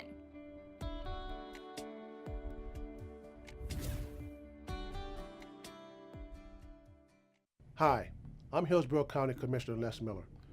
We're going through an unprecedented crisis as we navigate the COVID-19 pandemic. I understand your challenges, and I sympathize with the difficulties many of you are facing during this time. Hurricane season started on June 1st. It is important that you plan, prepare, and stay safe. This year, experts are predicting 40% more storm activity than a typical hurricane season. When a storm is identified, it's important to stay tuned to your radio or television and listen to local authorities. Stock your home and vehicle with emergency supplies and make plans in advance to protect people with special needs and pets.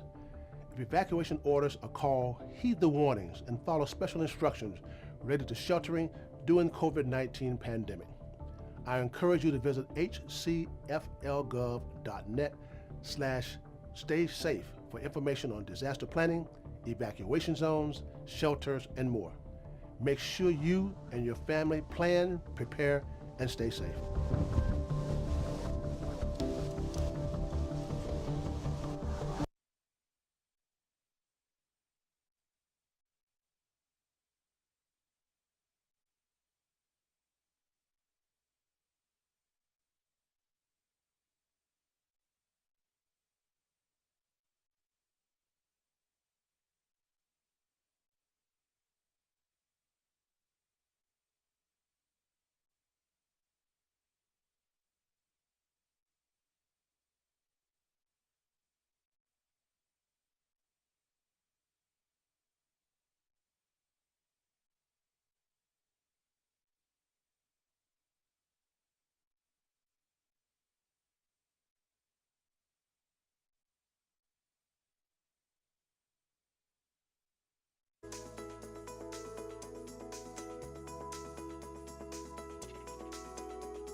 I'd like to call the Hillsborough County Board of County Commissioners Land Use meeting back to order. Will the clerk please call the roll to establish a quorum?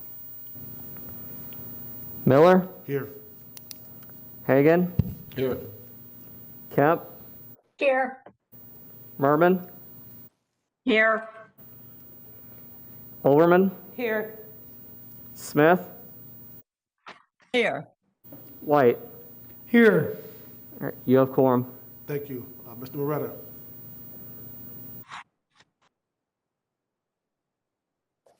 Thank you, Commissioners. We do have one clerical item for this afternoon regarding item E4 on the agenda. Staff is requesting a continuance of this to the December board meeting starting at 9 a.m. That's personal appearance 20-1025. And the December board meeting is December 8th. That, Could we, sir? Mr. Chair, if we could have a motion to continue that to December 8th at 9 a.m., okay. please? Thank So you. moved. Motion by Commissioner White, Second. second Do by we need to Commissioner roll call? Overman to continue E4 to December 8th meeting. Yes, sir. See no discussion, please call the roll. Miller, Yes. Hagan, Yes. Kemp, Yes. Merman, Yes. Overman, Yes. Smith, Yes. White. Yes. Motion carried 7-0. Thank you. Mr. Beretta. Thank you, Commissioners. That brings us to item E1. This is personal appearance 20-0755 located at the 155 feet north of the intersection of Doe Field and Williams Road. Commissioners, this is a request to just lay out the design of the site plan. There's no increase in entitlements. They're asking to go from 10 building envelopes to 12 building envelopes. It will only change the distribution. It won't change the entitlements. And they're also asking to clarify the location of the community gathering space. Staff reviewed this and found it to be recommending approval with conditions. Good there.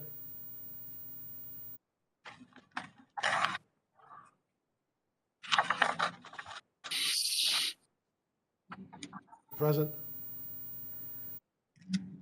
Good evening or good afternoon, Isabel Albert with Hoff, 1000 North House Street, Drive, assisting with this personal appearance, and I have my team here if you have any questions.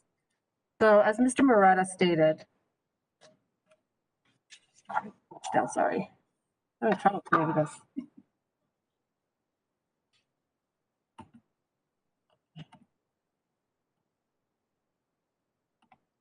Thank you. So what we have before you today is we're adding 2 buildings to the site plan. There's no increase in number of units, but there was a different developer that came in with a different prototype for the buildings, and therefore this is why we have 2 additional buildings. That's shown there. And as part of this application, we had to relocate the community space. And after that, once the application was filed, we heard from the neighbors where they had some concerns. One of the concerns was the removal of a turn lane, which we have since then decided to keep that in place. So we keep that condition as is. But there was also with some screening requirements. They had some questions about how the screening was going to be, where it was going to be. And so therefore, with negotiations with the neighbors, we came up with a revised condition that adds on to what staff had put in, but we added a bit more detail in there to make sure that the neighbors that wanted those requirements in there would be clear as to what we were going to propose. Like I say, there's some neighbors here that would probably like to speak, and I'm here if you have any questions. Okay, thank you. This is a public hearing. Do we have anyone wishing to speak as a proponent?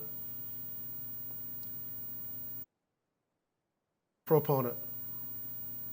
Anyone wishing to speak as an opponent? Anyone wishing to speak as an opponent?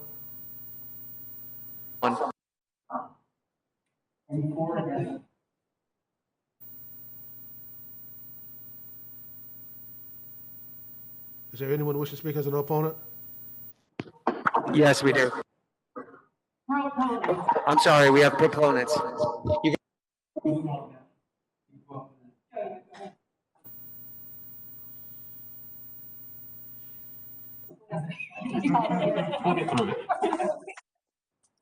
Good afternoon. My name is Joseph Smith. I'm the neighbor on the Williams, May side of the proposed development. And I have been speaking with Isabel, and I appreciate the cooperation that we've been shown so far. The remaining concerns of mine are twofold. One is, and this has been addressed to some degree, but the existing landscaping in the buffer zone, I would like, as well as numerous other residents that are already there, to see as much of the mature landscaping trees specifically, retained as possible. I understand there's certain difficulties with that, given that the property needs to be elevated and graded to make sure that water runs off properly. But any consideration that can be given to maintaining existing landscaping that currently offers a decent buffer, as opposed to something going in the ground that will 20 years from now offer a buffer, would be greatly appreciated. My second concern is that on some of the drawings that I've seen through optics, it looks like these back two proposed buildings overlap the previously determined building setback line. Now, I've seen a lot of drawings, and some of them it doesn't look like they do, and some of them it does. So again, my concern is just, is that setback line being further encroached upon? I know 2 years ago, we were in a very similar meeting to this one, where a variance was approved to shorten the distance between property lines and the building that started on the new development due to certain considerations, like the orientation of the buildings, the type B screening, and all those types of things.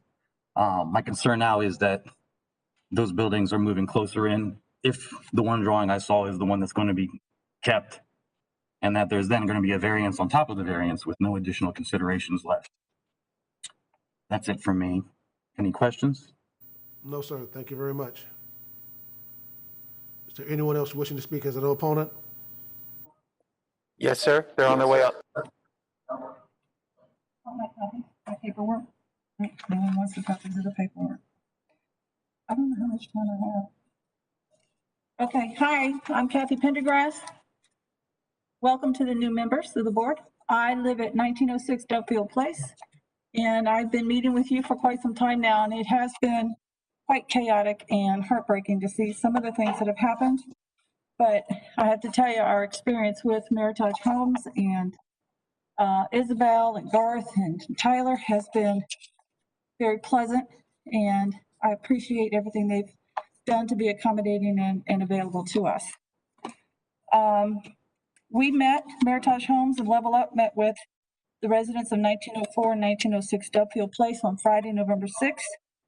We discussed a PVC could possibly obstruct our view, and Meritage Homes assured us that the only PVC fence to be installed is indicated in orange on the diagram that I can't show you, but it's on the north and the south side of the buildings and not around the lake behind our house. So we also discussed that if and only if a fence on the south side needs to be extended, that there was another area between 1902, 4, 6, and 8 where they would put something that is see-through and not opaque. So we talked about what their definition is of a need for that fence, and they mentioned trespassing in their community or trash on their property. So I sent them several photos of the property behind our homes, the 4 homes, and to show them how pristine it has been for over the past, well, nearly 3 decades. Also, the residents in 1902, 4, 6, and 8 have security systems. 2 of us have very high-end security systems with night vision and color. And all of our homes have gates on the sides of the house, so if anyone was going to try and trespass from the Duffield side, they would have to jump our fences and get through. We've never, in the 25 years I've lived there, have ever had any problems with people cutting through our yards to get to the lake. I'm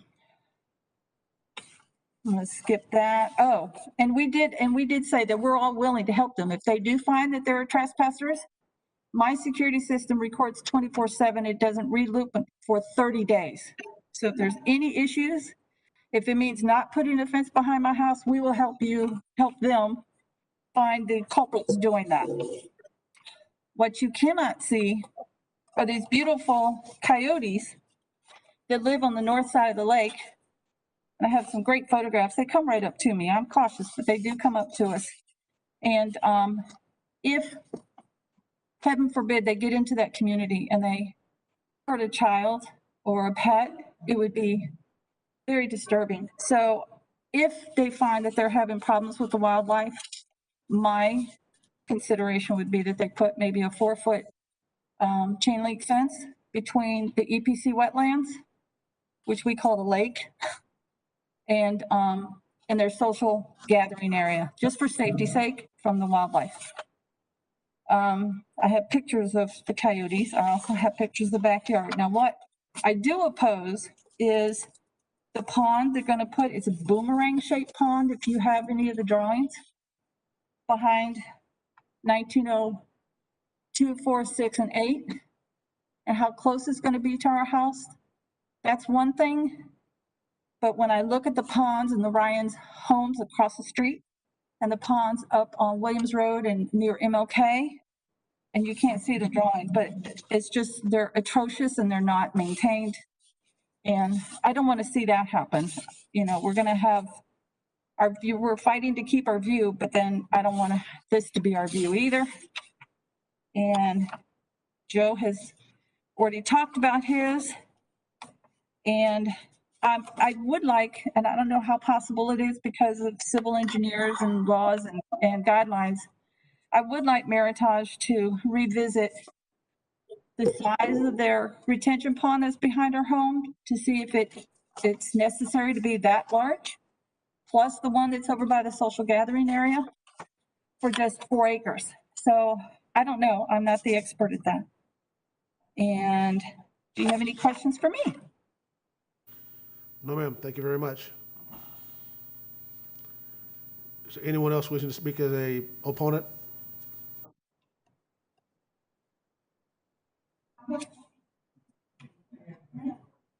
Opponent? Applicant, you have 5 minutes for rebuttal. Thank you, Isabel Albert, North Ashley Drive, Taft Associates. She's correct. We did meet with the neighbors and discuss with the neighbors for the last week. And in response to Joe, he was correct that when we spoke, we explained that we would do as best as we can to maintain what's existing there, obviously, but if it from grading and from site development, that some of them will have to come out. So we informed that to him. But we will definitely try to keep as much as we can of the old growth. And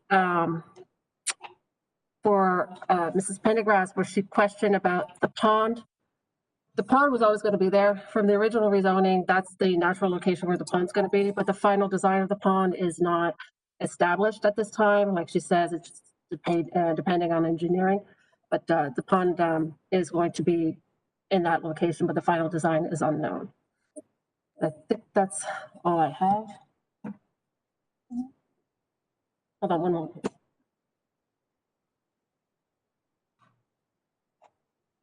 Thank you. And there was talk originally by Joe where he said that we would change our setbacks, which we are not. We're maintaining exactly the same setbacks. The number of buildings has changed. Like I explained earlier, the previous developer had a different prototype, and therefore with this developer, we have that increase of 2 buildings, but the amount of units remains the same. I'm here if you have any questions. I see no questions, ma'am. Thank you very much. Members, what's your pleasure? Move approval. Commissioner Merman, move approval. Merman, is there a second?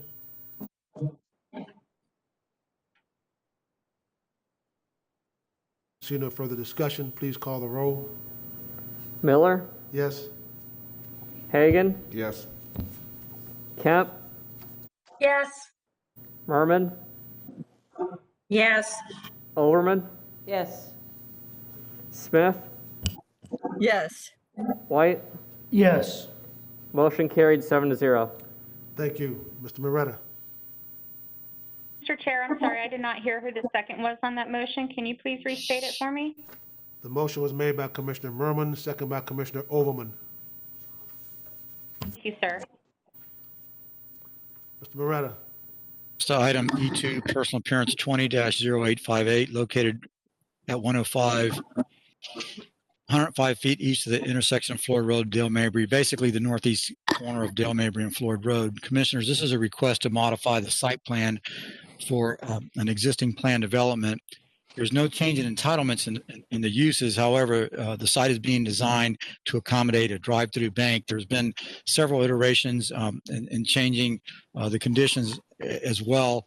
So what we would propose is that Michelle Heinrich of our staff is going to walk through what the changes are on the site plan, and then Brian Grady will also introduce, following Michelle, what the proposed conditions are. Staff is recommending approval with conditions. Hi, this is Michelle Heinrich with Development Services. Hopefully you're able to hear me okay. Yes, we can. Great. What I have showing on my screen, I'm sharing my screen from the staff report, is a visual of the before and after that's proposed. On the left, you will see the existing PD, and then on the, or I'm sorry, yes, the existing PD, and on the right, you will see the proposed changes. Primarily, there's 3 changes that are proposed. First, you'll notice there's 2 buildings on the original site plan, one in a north-south configuration, the other in an east-west.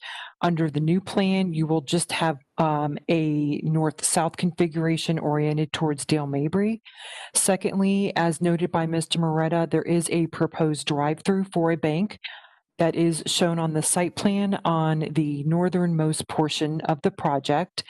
And this is 2 buildings that is proposed, if I didn't mention that before. I know in the original we have 2, in this one, even though both of them will have the same orientation, there is some separation and it's 2 separate buildings. And then lastly, the access point on Floyd Road that is moving slightly eastward on Floyd Road with no change in the access that's currently approved on Dale Mabry. Thank you. Thank you.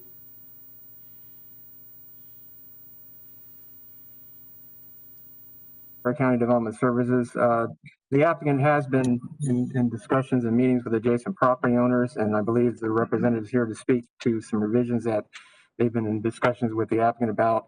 To briefly go through the changes, and this has been sent to you. In condition 2, they've modified buffering screen to provide additional tree plantings along the eastern boundary. This is a older PD that only required at that time a masonry wall with no other landscaping or buffering required. So the applicant has agreed in discussions with the property owners to provide supplemental tree plantings. The type and design will be up to determination by the applicant's arborist, because again, there is a limited area for tree plantings, and they also want to ensure that existing trees and the existing wall are not negatively impacted by those plantings. The other changes they propose is limiting certain types of truck deliveries to prohibited between 5 p.m. and 9 a.m. And they also agreed to operating hours for restaurants, basically 7 days a week, 5 a.m. to 12 a.m. And then they also, for that open area, they've proposed some additional screening on the east end of that to provide for some potential additional noise buffer. And that screening would including at a minimum vinyl fence and additional plantings, the discretion of the developer. The staff has no objections. Those revised conditions are available for questions. Thank you. Thank you, sir. Applicant.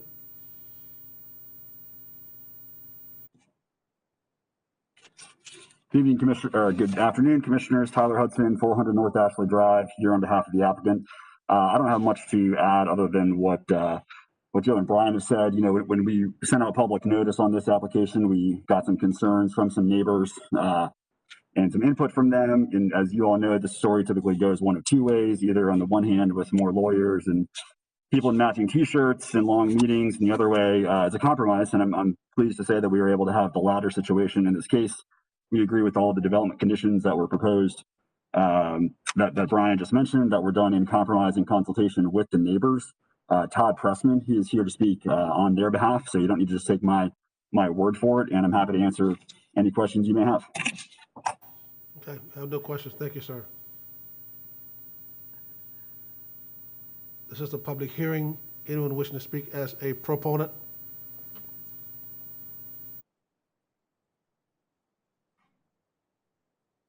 Good afternoon, Mr. Chairman. Todd Pressman, 200 Second Avenue South in St. Petersburg, Florida, number 451. I have been asked to represent and work with the neighbors at this particular site, which I was happy to. We did have a lot of discussions and more than a couple meetings. The developer has come around and really worked in good faith with the residents, and we did craft the conditions as indicated. Thank you very much. Thank you, sir. Anyone else wishing to speak as a proponent? Anyone else wishing to speak as a proponent? Then an opponent. Get it right in a minute.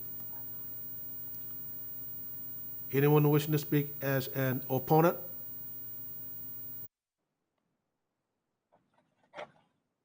You waive your rebuttal time. Very good. What's your pleasure? I have a question. Motion by Commissioner Ullman, seconded by Commissioner Hagan. Commissioner Ullman, you recognize. Thank you. And I did mean to ask the applicant a question prior to him returning, but I noticed in the illustration that, and as well as the photos, there was significant mature tree cover on what looks like the south end of the lot. And in the process of reconfiguring the parking, it might be that some of that tree cover was at risk of being lost. Everywhere we can keep it, I want to keep it. So if the applicant could address that question, I'll support the changes, but I wanted to get some resolution on the commitment to keeping that tree cover as intact as possible. Mr. Hudson, you recognize. Thank you. Thank you, Commissioner Overman. Just to be clear, none of the trees that are on site are grand. The tension between the natural resources and the requirements of the parking code sometimes come into conflict, like in this situation. So the developer, through the permitting process in connection with preparing their landscape plan, is going to do everything they can. Ricky Pederica is the project arborist. But at this point, the site plan that we have presented is the one that we are seeking approval for, but we understand the contribution that this canopy makes. And certainly, and particularly along the eastern boundary, I would note that we're actually adding site plan conditions to ensure the preservation of that eastern canopy, and we're going to do the absolute best we can throughout. But I know there was maybe some confusion about whether there were any grand trees on site or not. And they are not, and I believe that Brian Grady can attest that Natural Resources concurs with that. All right, thank you very much. Okay, thank you, Mr. Hudson. Okay, we have a motion by Commissioner Overman, second by Commissioner Hagan to approve item E2. Seeing no further discussion, please call the roll. Miller, Yes. Hagan, Yes. Kemp, Yes. Merman, Yes. Overman, Yes. Smith, Yes. White. Yes. Motion carried 7-0. Thank you. E3, Mr. Moretta. E3 is a personal appearance 20-1020, sorry. It's a modification to a plan development to revise the site plan. Commissioners, pretty much the thrust of this amendment organizes the buildings to provide the screening. It complies the site with the current land development code requirements for design of the storage of RV boats, or the open storage, I should say. And the applicant is proposing to revise the plan to comply with the current code. Many of the changes they're making do away with the need for the additional screening and other elements that were proposed in the site plan previously. When staff reviewed it, we felt like we could support it since it is meeting the code requirements more closely in this iteration. We are recommending approval with conditions. Applicant.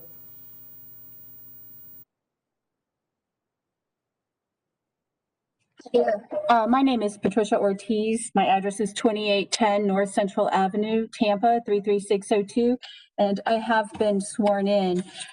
This project is located in the urban service area and in the SMU 6 land use category. It's located at the northeast corner of the intersection of Pine Street and US Highway 92. This is a signalized intersection. Most of the nearby parcels are developed in a commercial manner. Last year, PD approval was granted, allowing 500 self-storage units and 120 slips for the outdoor storage of boats and RVs. Variance was granted to address offsite view of this accessory open storage, and several conditions of approval were applied to mitigate for this open storage use. The proposal before you today seeks to configure the site in a fortress style, which will shield the accessory open storage area from off-site view. The configuration proposed today is better than what was approved, considering it is consistent with the code as it speaks to accessory open storage. It also negates the need for variation and eliminates a number of conditions of approval. As proposed, we're going to utilize 5 buildings and locate those along the perimeter of the property and place the accessory open storage of RVs and boats internal to the site. We're proposing 425 self-storage units and 96 RVs and boat slips. The reconfiguration will require some minor adjustments, specifically building setback, relocation of the stormwater pond, and relocation of customer parking. We are proposing an adjustment to the driveway location on Pine Street, which will provide more alignment with the driveway across the street, which serves Armwood High School. There is one small issue. Condition of approval number 4 incorrectly states an impervious surface ratio of 49.9%. That condition was a result of a scrivener's error on the site plan, which incorrectly totaled the impervious surface types. The original PD approved an impervious surface ratio of 70%. The correct impervious surface ratio that we're seeking today is 65%. And with that, I'll answer any questions you might have. Okay, I see no questions, ma'am. Thank you very much. Is there anyone wishing to speak as a proponent? Proponent? Anyone wishing to speak as an opponent?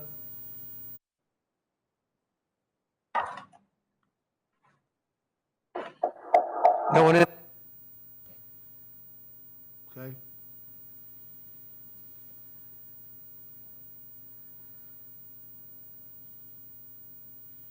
You said someone was speaking as an opponent? No. No? Okay, I'm sorry.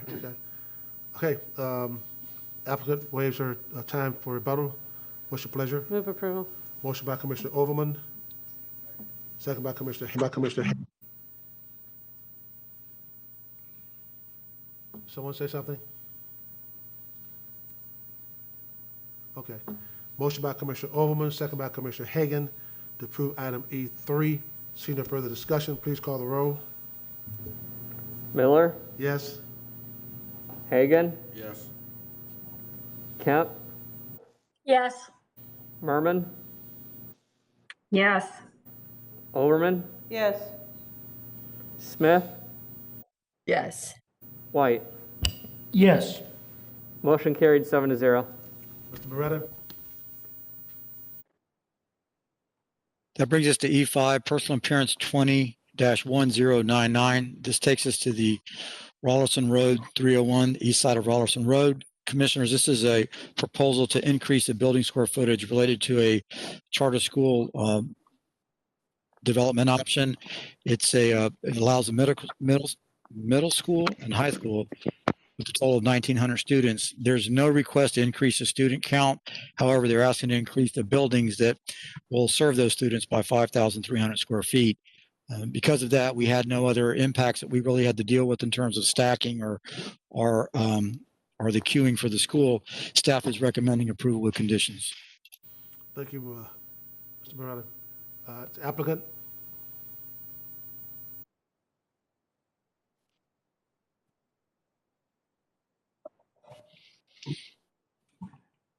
Good afternoon, Brian Smith, 307 11th Avenue East, Palmetto, Florida, 34221. We appreciate staff's recommendation. We're just here to answer any questions you might have. Okay, thank you, sir. We have no questions. Thank you very much. This is a public hearing. Is there anyone wishing to speak as a proponent?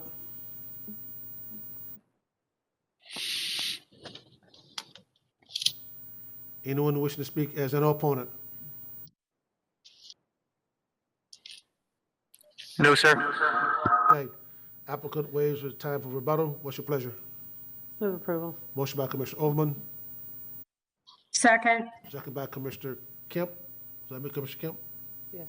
Okay. We have a motion by Commissioner. Seeing no further discussion, please call the roll. Miller, Yes. Hagan, Yes. Kemp, Yes. Merman, Yes. Overman, Yes. Smith, Yes. White. Yes. Motion carried 7-0. Thank you. Mr. Moretta.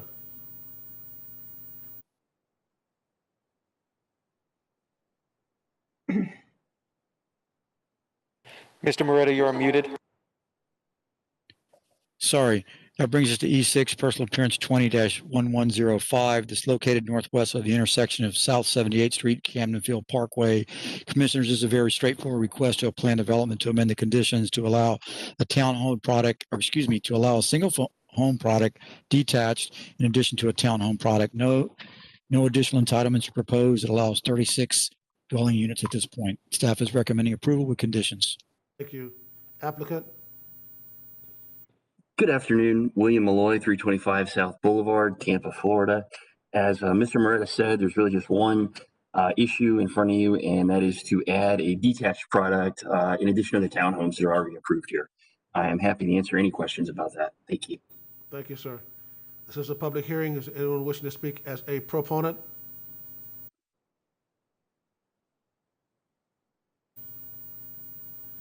Anyone wishing to speak as an opponent? Nobody in the room, sir. Thank you very much. Applicant waives his rebuttal time. What's your pleasure? Move approval. Motion by Commissioner Overman, Second. second by Commissioner White. Approve item E6. Seeing no further discussion, please call the roll. Miller, Yes. Hagan, Kemp, Yes. Merman, Yes. Overman, Yes. Smith, Yes. White. Yes. Motion carried 7-0. Thank you. Mr. Moretta? Item E7, personal appearance 20-1107, generally located east of the intersection of Magnolia Lane, Williams Road. Commissioners, this is a plan development, a minor modification, the plan development to allow in Parcel B the development of 4 detached homes on a single lot, essentially develop them in a townhome or multifamily configuration. Right now, the conditions require them to be developed as single-family lots. Staff is recommending approval of this with adjusted development standards to acknowledge the different type of product. Staff is recommending approval. Sure. Applicant? Good afternoon, Commissioners. This is Matt Newton on behalf of the applicant. 11 East Kennedy Boulevard, Suite 2800 here in Tampa with the law firm of Shoemaker, Lip & Kendrick. This request does not increase the density, just essentially requesting to allow 4 single-family homes to be built on one parcel as opposed to 4 separate parcels, all of that flexibility. Happy to answer any questions you may have. This is a public hearing. Anyone wishing to speak, excuse me, anyone wishing to speak as a proponent?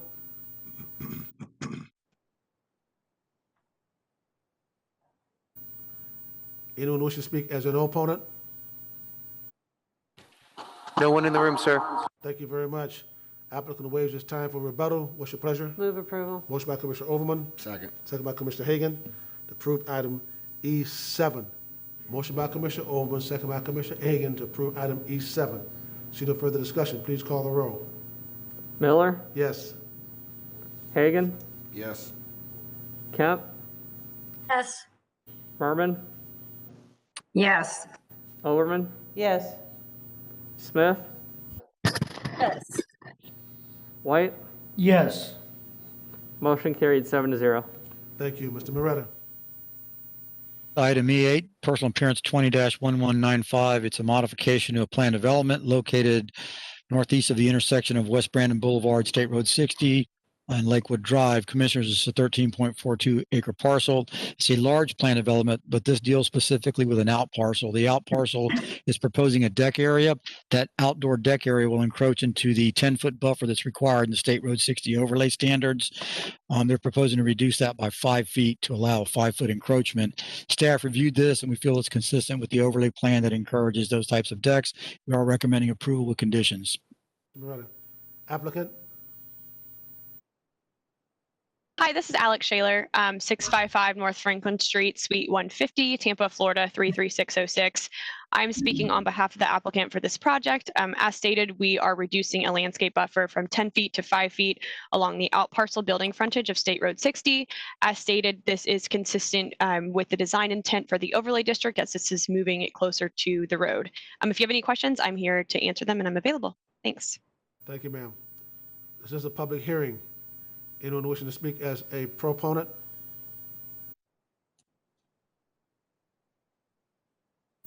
Anyone wishing to speak as an opponent? No one in the room, sir. Thank you very much. Applicant waives the time for rebuttal. What's your pleasure? Move approval. Motion by Commissioner Overman. Is there a second? Second. Second by Commissioner White. Approve item E8. Motion by Commissioner Overman, second by Commissioner White to approve item E8. See no further discussion, please call the roll. Miller, Yes. Hagan, Yes. Kemp, Yes. Merman, Yes. Overman, Yes. Smith, Yes. White. Yes. Motion carried 7-0. Mr. Moretta? E9 is personal appearance 20-1210. This is located on the northwest corner of Floyd Road, Dale Mabry. Commissioners, this plan development has 2 access points on Floyd Road. The applicant is proposing to eliminate the easterlymost access point and maintain the one that is located to the west of that. The access point that's located to the west, our transportation operations staff found that that would be a preferable access point as it allows for proper enhanced turn lane spacing that's necessary. And they are supporting the geometry of eliminating that access point that's proposed that's closer to Dale Mabry. We are recommending approval with conditions. Thank you. Thank you. Applicant?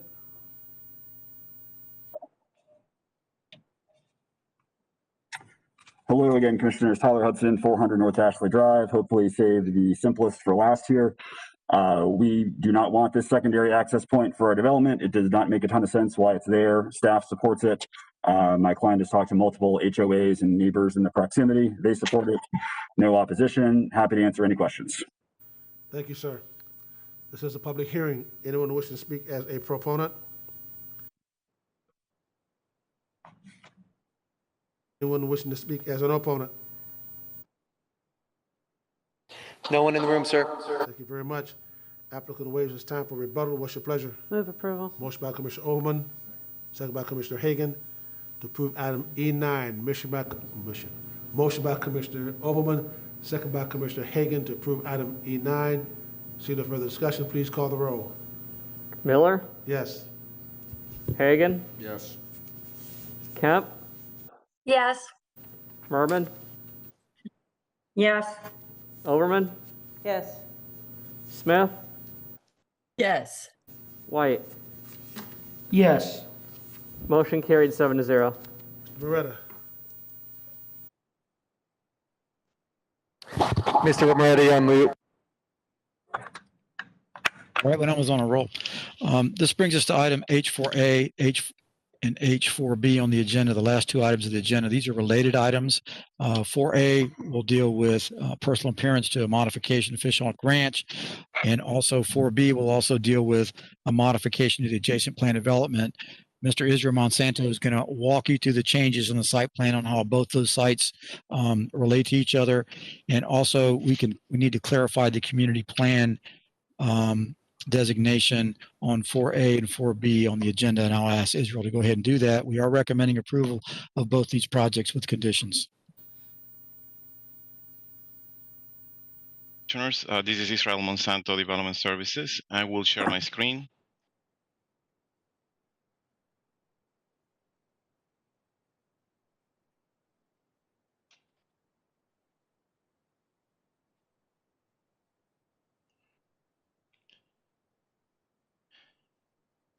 Commissioner, what you have on the screen is on the left is the Fish Hawk plan development. To the left, this is the currently approved PD. The subject site is approved today for the elementary school, as stated by Mr. Moreta. The proposed change is to allow that to do a single-family residential uses and for a maximum of 23 detached residential homes.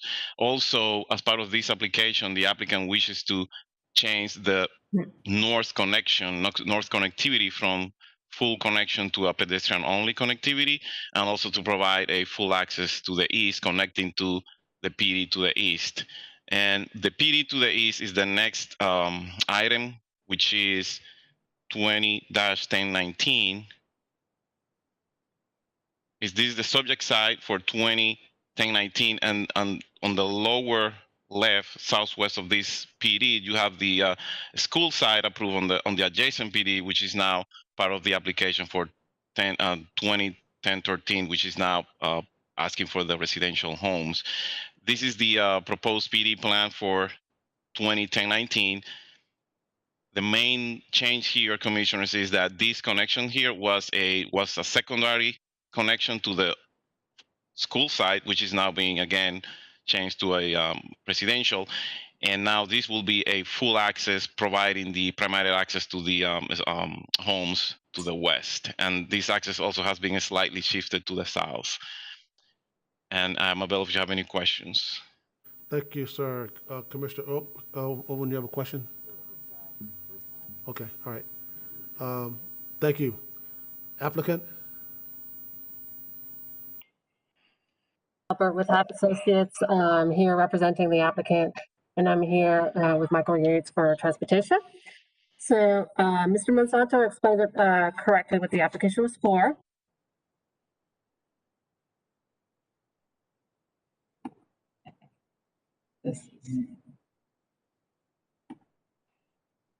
Sorry about that.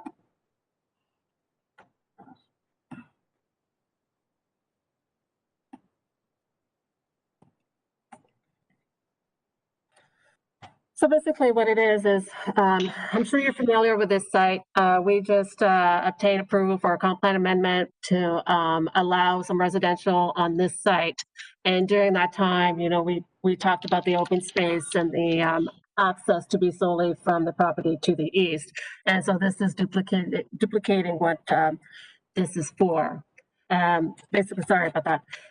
And because of that, we have to have a plan, comprehensive, a personal appearance to the property to the east, to that plan development to the east, to allow, which was previously only a cross access, now to full access. And during the application process, the condition was provided for the pedestrian cross access to the north. And then in discussion with the president and the land use attorney and Pollock for the Fish Hawk Association, we came up with a condition that we all agreed on, as well as with that county staff reviewed that, and they had no objections to this revised condition. And I believe that Ms. Pollock is here to speak if you have any questions, and support. I recommend looking for your support. Thank you. Thank you. This is a public hearing. I'm sorry, Mr. Chair. Thank you. Pardon me? Ash, for the record.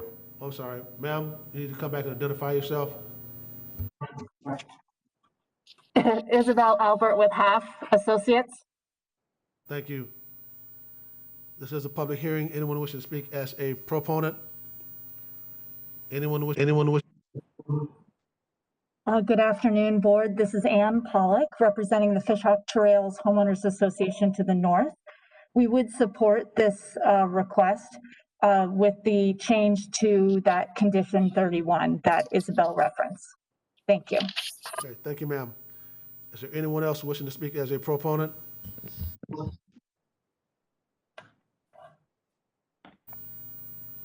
Anyone wishing to speak as an opponent? No one in the room, sir. Thank you. Applicant, waste your time for rebuttal. Commissioner White, you recognize. I just want to move approval. Okay. Second.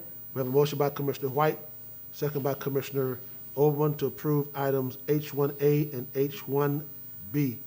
Motion by Commissioner White, I'm sorry, H4A, H4B. It's getting close to my time, I'm losing it, okay? Okay, let's repeat that. We have a motion by Commissioner White, second by Commissioner Overman to approve items H4A and H4B. Seeing no further discussion, please call the roll. Miller, Yes. Hagan, Yes. Kemp, Yes. Merman, Yes. Overman, Yes. Smith, Yes. White. Yes. Motion carried 7-0. Mr. Morales, any further business to come before us? That concludes our agenda, sir. Staff, let me thank you for all the years you've helped me out here, for these 10 years. I appreciate it. It's my last one with you. I know you're going to do a great job making this county go forward, and with the growth that we have coming, we're going to have well-planned growth, That's what we have to have, okay? So with that, no further business coming before us. We're adjourned. Thank you.